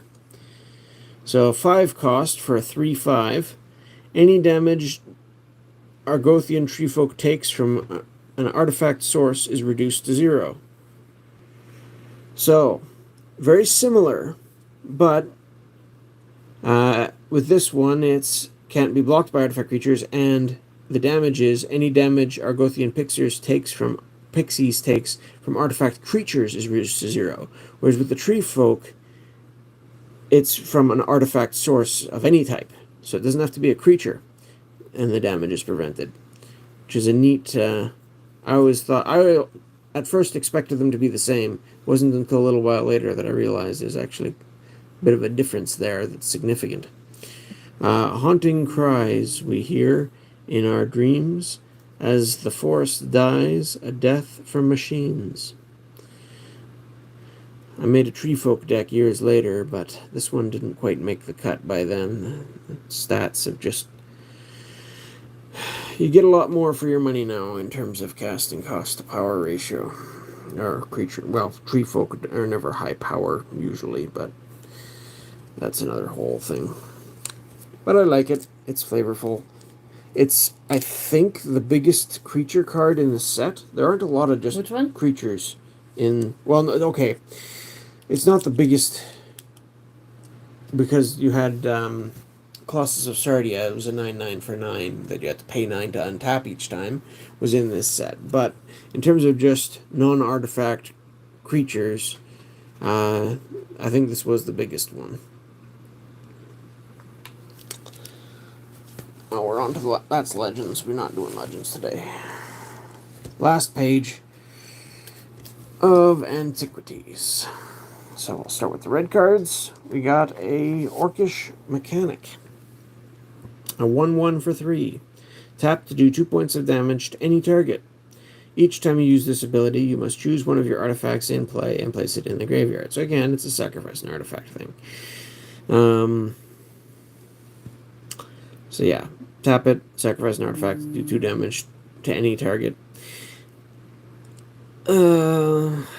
Having to sacrifice an artifact is a bit of a pain when I could just get a Prodigal Sorcerer for the same cost, power, toughness, and tap it to do 1 damage to any target. I used to play 4 decks that had 4 Prodigal Sorcerers, 4 Zurin Spellcasters, which was basically the same card from Ice Age, with a different name, so I could run 8 of them. And then there were other Tim-type creatures, which, yeah, that was a deck theme that we often made use of in blue, and sometimes worked well with red as well.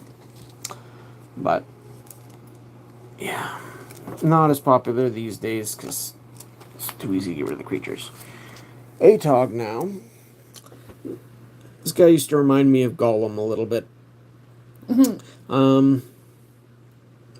This was also reprinted and revised, so it was much easier to get a hold of. You didn't have to get Antiquities copies. And it could be potentially useful, and it has been seen play in tournament decks more recently, too. I think in Pauper with Affinity for Artifacts type stuff, it can get quite strong, or with Fling, which we saw in Stronghold there. You could make it big, get a bunch of damage in, and then fling it and get that much damage again. So, yeah. Certainly a card, and also the Atog card type has spun many other types of Atogs in later sets, and it's sort of unique to Magic the Gathering. You don't see Atogs anywhere else, and I believe it's supposed to be an anagram for goat, because goats will eat just about anything is sort of the thing. Anyway, it's a 1/2 creature for 2, and you can sacrifice an artifact to give it +2/+2 until end of turn. And yeah, there's all that text to explain sacrifice an artifact to use this ability, but that's basically what it is. So it's not a bad card, but it's got to be in the right deck to really make the most use of it. Not my favorite Atog, but certainly the classic one. Centerville Cards, welcome in. How are you doing? Yes, welcome. We're sadly just getting close to the end here, unfortunately, but people can rewatch. That's true. And a lot of neat stuff is at the beginning of the video, too. True. Well, the very beginning usually takes us a little bit to get going, but Detonate is a sorcery for a red and X. Destroy any target artifact for X is the casting cost of the artifact, and the artifact is destroyed. And detonate does X points of damage to the artifact's controller. The artifact creatures destroyed in this manner may not be regenerated. So yeah, bury target artifact and do X damage, where X is its casting cost, to its controller. It's nice. I used to use these from time to time as a way to destroy an artifact. Typically, I would prefer to run something like a pillage, where you get more diversity in what it can get rid of, an artifact or a land. But if I just need a way to get rid of an artifact, this will usually do the job and do some damage on top of that. So, even if it is sorcery speed, it's a card I've used from time to time. Alright, next we've got lands. So, start with the Urz's lands. Well, maybe it's easier if I just do this business. No, maybe not. Tip, tip, tip. So I've got two different arts here for the Urz's Tower. I've got 2 copies of the one for Urz's Power Plant, and I've got one for Urz's Mine. I'd like to get some more one of these days. But the Urz's lands, they keep coming back. They reprinted them in Chronicles. They reprinted them again in, was it 5th edition or was it 6th? Anyways, and they've reprinted them more recently as well. They all just tap for a colorless mana, but if you have one of each in play, the Mine, the Tower, and the Power Plant, then they give you extra mana. So the Power Plant here and the Mine each tap for 2 if you've got the full set, and the Tower taps for 3. So if you have one of each, then you can tap this for 3, the other 2 for 2, total 7 mana out of 3 lands, which isn't bad. And they've made them easier to play more recently, in part because Strip Mine isn't around anymore, which kept breaking things up. People don't play land destruction in general as often as they used to, in my experience. And they've made more cards that let you search, tutor up specific lands, which is certainly very helpful when you're trying to assemble a set of them. So most recently, I used these Urz's lands in a deck that featured also Cloud Posts and was it Glimmer Posts? I don't know. Different post type cards anyway. So it was a deck that used these lands that produce extra colorless mana, and then I would cast various nasty Eldrazi type things. Do you have Discord on your iPad or just on the computer? Just on the computer. Oh, okay, never mind. So yeah. Because you should probably join Becca's Discord too, because it'd be easier perhaps for you to answer the magic questions. Urza always put Torska's lessons on resource gathering to effective use. Same quote on each of these, as far as I understand it. I never did get one of these, even from Chronicles, with the coast background. I always found that was the nicest tower, and I never got one. But this plains background one is in really rough shape. Here, I'll show you the back. It's just horrendous. Like, it's wear. It's definitely play wear, but man, is that beat up. Anyway, it's in a sleeve now, so it usually isn't noticed, but that's some heavily... That is pretty beat up. That's heavily played action right there. This card has seen some use.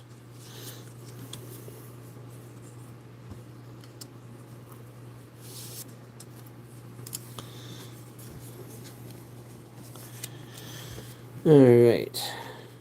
Now the most sought after card in the set, of course, is the Mishra's Workshop, which is the one that taps for 3 for artifacts that you can use to cast artifacts. Very strong card, but a little narrow. It was popular in Trinisphere decks, and probably Mishra's Factory here. Very versatile card. The first card they ever printed, which could be 3 different card types at once. It could be a land, an artifact, and a creature. So it's a land that taps for 1 colorless mana, or to give an assembly worker +1/+1 until end of turn. Well, what's an assembly worker? Well, this can be. You can pay 1 to make Mishra's Factory become an assembly worker, a 2/2 artifact creature until end of turn. Assembly worker still considered a land as well. So it's an artifact, creature, and land by paying 1. Because you have to activate it to make it a creature, it gets around things like sorcery speed removal, which your opponent has to cast on their turn. You can just make it a creature when you want to attack with it. Quite nicely. So yeah, there's even the trick if you want to use it as a blocker. Pay 1, make it a 2/2 creature to block whichever, and then you can tap it to make itself a 3/3. So that's nice too. Depending on the iteration of the rules, would depend whether it could actually do damage in that scenario. But I think that's the most commonly common version of the rules these days. This is the spring version. They had 4 different arts on all the Urza's lands and all these Mishra's Factories. The fall version of the art was the one that got reprinted in 4th edition. So that was, at least in my area, by far the most common one. The spring version here was the one that was easiest to get in Antiquities itself. In Antiquities itself, I meant to have a scry or something to look this up. But basically, this one I think was on the uncommon sheet, and the other 3 arts, the summer, winter, and fall, were all... Or no, it's uncommons, rares. I think there was only 2 sheets again with this set. Anyways, the rarities were goofy, and this one was more common and easy to find. The other versions were all more difficult, and the winter version, I don't know if it was actually the rarest of the 4, but it was certainly the most popular of the 4, and the hardest to find and most expensive. But I don't have one, I just have the spring version, and I'm happy to have it, because before that, I just had either the 4th edition ones with fall art, or more recent reprints, which have completely different art, which I'm not as big a fan of. There was also 4 arts for Strip Mine. All the same basic, a layered hole. But one of them had a little tower in the front. One of them you couldn't see the horizon. There was different, there were subtly different arts, but the same sort of theme. The 4th edition one, again, was a different one, and so I was glad to get this one. I've seen someone do a modified version of this, where there's like a haul truck driving out of the pit. I thought that was kind of cute, but I've only ever seen the one, and it was just a picture online of it somewhere. But certainly a very strong card, just for versatility's sake, to deal with opponents' annoying lands. Tap to add a colorless to your mana pool, or sacrifice Strip Mine to destroy target land. They tried to fix it by making Wasteland in Tempest, at which point, or maybe a bit before that, they restricted, so you could only play 1 copy of this. And the main difference with Wasteland was it had to be a non-basic land that it destroyed, whereas this could do anything. It could kill your opponent's plains or forest if they only had 1 and they were having trouble getting mana of that color. Yeah, I mean, so it was very popular in land destruction decks as well as just as a utility fail-safe, to deal with problem lands.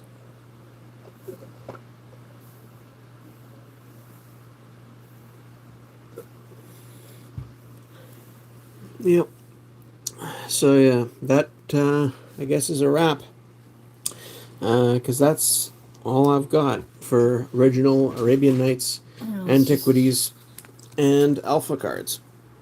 Can I just gonna move this and then we can change the camera angle. Change up the camera. Second. That's our other wall. So yeah, There of we all go. the cards we Hi, looked everybody. at today, I would say my favorite Alpha card obviously is the one uncommon I've got, the Icy Manipulator. My favorite Arabian Nights card is the Library of Alexandria, for all the reasons I went over for that one. And from Antiquities, that's a harder call. There's a lot of cards that I enjoy and I've always had fun with. In terms of the one I've used the most in Well, no, that's not really fair either, is it? We show our faces and 10 people go. We're scary. Scary. Scary. Yes. It's all good. I should have cleaned my glasses too.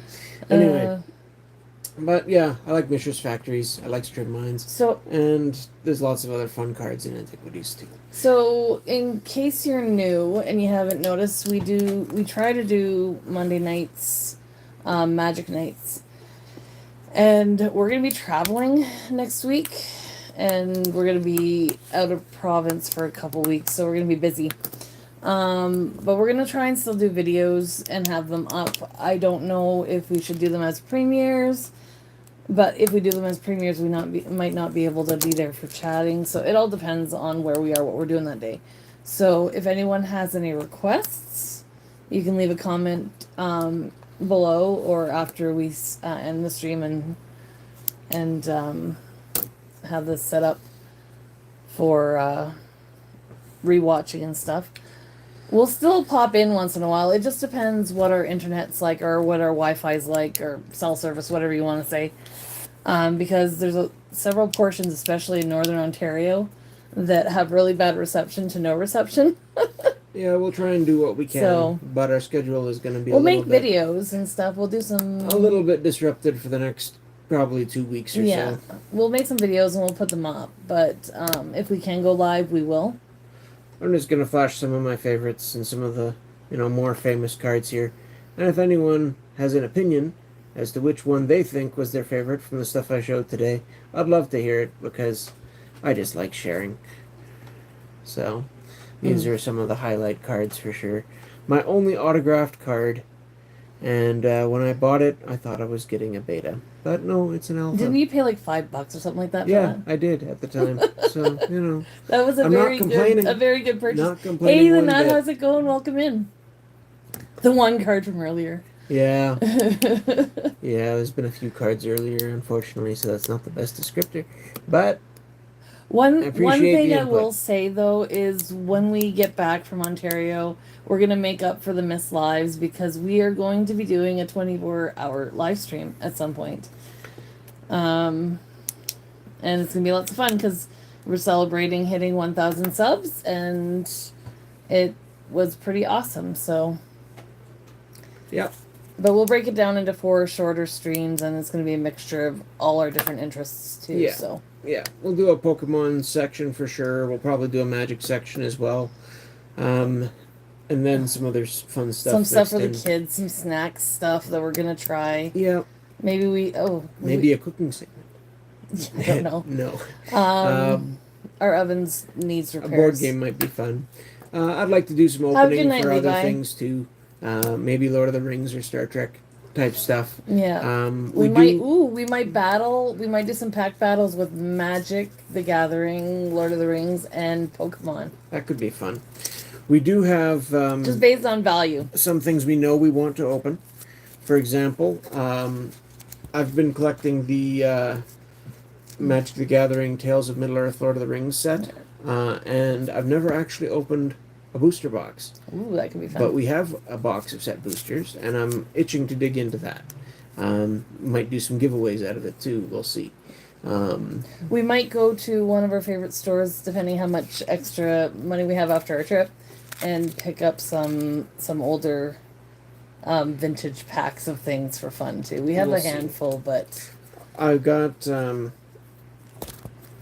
was trying to collect the set, and there's big gaps in it. And I found one of the gaps was the starter box. So that was easy starter enough box of which one? for the Lord of the Rings Magic. Okay. So I picked up that, and that filled out one of the holes. I didn't realize until recently that another big section is actually the box toppers, I think. And because I never opened a box, I never got one. But now I've got a box, so I'm going to have at least one card to put in that massive gap. So I'm excited about that. So Yeah, we have lots of things in the future, so stay tuned. Feel free to go back and watch some of our older Magic videos. They're usually the Monday night ones. I think for Pokemon, what was the one you were looking forward to opening some of? Oh, we're going to be opening some Lost Origin Pokemon, or Pokemon card packs there That should on be our fun. live stream. We have Something a little we different. have 2 booster boxes, but one we're gonna keep sealed, and we're gonna open one, and then we're gonna open a booster box worth from like different things, boxes, tins, different things like that. And hopefully we can pull the Giratina, or what's the other one that's in there? Is it Aerodactyl? Could be. Anyway, these four are going back into my deck that they came out of. Again, it was that Tolarian Academy University themed deck that's been adapted and changed over the years, so it's no longer quite that theme. Not all the cards that used to be in it are in it, but it's still sort of the base. Whenever I try and play vintage-esque, it's the closest I can get with the cards I have. So that's where these are going back into. We'll probably also do some Lorcana, because, there's a new set coming out, Isabel too. likes that, yeah. And Maybe if we can find a little bit of the new Magic the Gathering sets coming. I don't know. Maybe I've heard very mixed things about. They're cute. Bloom The art is cute. It is cute, but yeah, it sounds like they've reduced the number of rares that you can get in packs and stuff, and I don't like the sound of that. And then we're gonna do some. How is this type? There you go. Maybe if we can find a We'll bit that's not too expensive. Oh, this is all off center. Okay. We'll do probably some toy openings. I wish we had time to order in some kind of snack box from another country. That could be fun. But not overly concerned about it. No, it's just the kids enjoy doing that. We might just find some interesting snacks to try. It could be neat to pick up one or two things as in our travels and put them in a treasure chest to open when we get back during our live stream. That could be neat. Like a pack of this or a pack of that or whatever. I think that could be fun. So which set do you like the flavor of more, the Arabian Nights or the Antiquities? Personally, I love the flavor of the Arabian Nights. Okay. I really, really do. But we need to get a better camera. I fully recognize that Antiquities had a much more lore building for the game of Magic itself, and had far more influence on the stories and things that came after. And I really, really appreciate that side of what it accomplished as well. Plus, artifacts are just, honestly, I don't like one of that my you're favorite not parts of in the this. game. I don't like the way the light is glinting off my glasses. That just looks horrible. So just take your glasses off. Then I can't see.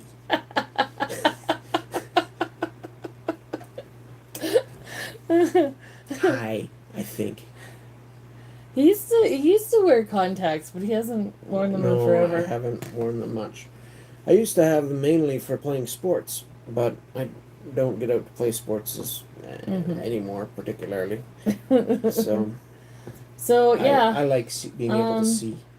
Again, if you guys have suggestions, things you want to see us look for or open, I've got a bunch of reconstituted dual decks and the Deckmasters decks and things like that. So I'm looking forward to trying to go through some of that in the future. Dallas has a question. But I've also thoughts on the Nuremberg Universes Beyond. I have not heard of that, so I cannot comment. That sounds odious. That sounds highly suspect to me, to be honest. But I don't know what that is. I haven't heard of it. But we'll see if I get more details on it. I'll consider it and see what I think. But yeah, that's about all I have to say about that. I was going to say something too. Sorry. Yeah, I was thinking about other sets that I'd actually got, chunks of sitting there that I could try and reconstitute other sets and see how much I have of, say, sets like Onslaught or... Did you ever go over your Italian Legends set? No. See, that's hard. I don't know if there's enough interest in the Italian Legends. Well, see, it's Legends, just in general. But most of the Legends cards I have are from the Italian sets that the Italian box we opened. Yeah. So, Italian cards I can't read particularly as well. And while I remember what some of them do, We'd I have to to struggle to remember what a lot of them do We'd have too. to pull up the So it English would set be on the difficult. iPad or something so that we could say what it is in English. I still think some of those Italian cards might make interesting giveaways for some people because Yeah. I had assembled a set of 4 of every common. Unfortunately, the kids got into it, Yeah. so I don't know if it still has 4 of every common. I don't know. But things like the legendary lands from Legends, the Pendelhaven, Caracas, Teleria, Urborg, things like that, are well enough known cards that even if it is Italian, you recognize the picture and can know what it does. And there's some neat legendary creatures. No, like yeah, that Becky, too. you just have to look up the English version and see what it is. Like there's lists of the different sets. Yeah. Now it's a lot easier. When we were looking up, they didn't have those lists all made up. The cards that I like to play with, like I've got, for example, both Mana Drain and Eureka. I happen to have 3 copies of. 2 are Italian and 1 is English. So I have an English copy for reference and 2 other copies so that I can put 3 copies in my deck. Generally, that works pretty well. But yeah, to go over Legends would be difficult for that. But I was thinking we did get a few boxes of Onslaught, so I might be able to assemble most of that set. Mm-hmm. I think I might have Innistrad or... did we get some Dark Steel? Did we get... What was it? Stronghold. Did you ever go over Stronghold? Yes, we went over Stronghold. Okay, I forgot that we went over Stronghold. Okay. There was another more recent one. Recent, not... No. What was it called? Like Mirrodin Besieged, maybe? I think I got a couple boxes of that at one point. Could be interesting. Yeah, it's Shrouded But Fable. it's going to take some digging, and I don't have time for that before we hit the road. So we might just have to who knows? grab Maybe a one handful day. of things to. But I could go over some of my decks too, and just talk strategy if people are interested in that. Yeah. But I've certainly enjoyed going through some of these old sets and things that I did have collected or could grab fairly easily and see how much of the set I could get. So maybe I'll do some more of that one day, but for now I've really enjoyed it, and thanks for everyone who's come out and participated in these so for those sharing sessions, for those I of guess you you'd that say. do watch our Pokemon streams, we're gonna have to make a video to put up on Thursday because we're leaving Thursday. So we're gonna be busy.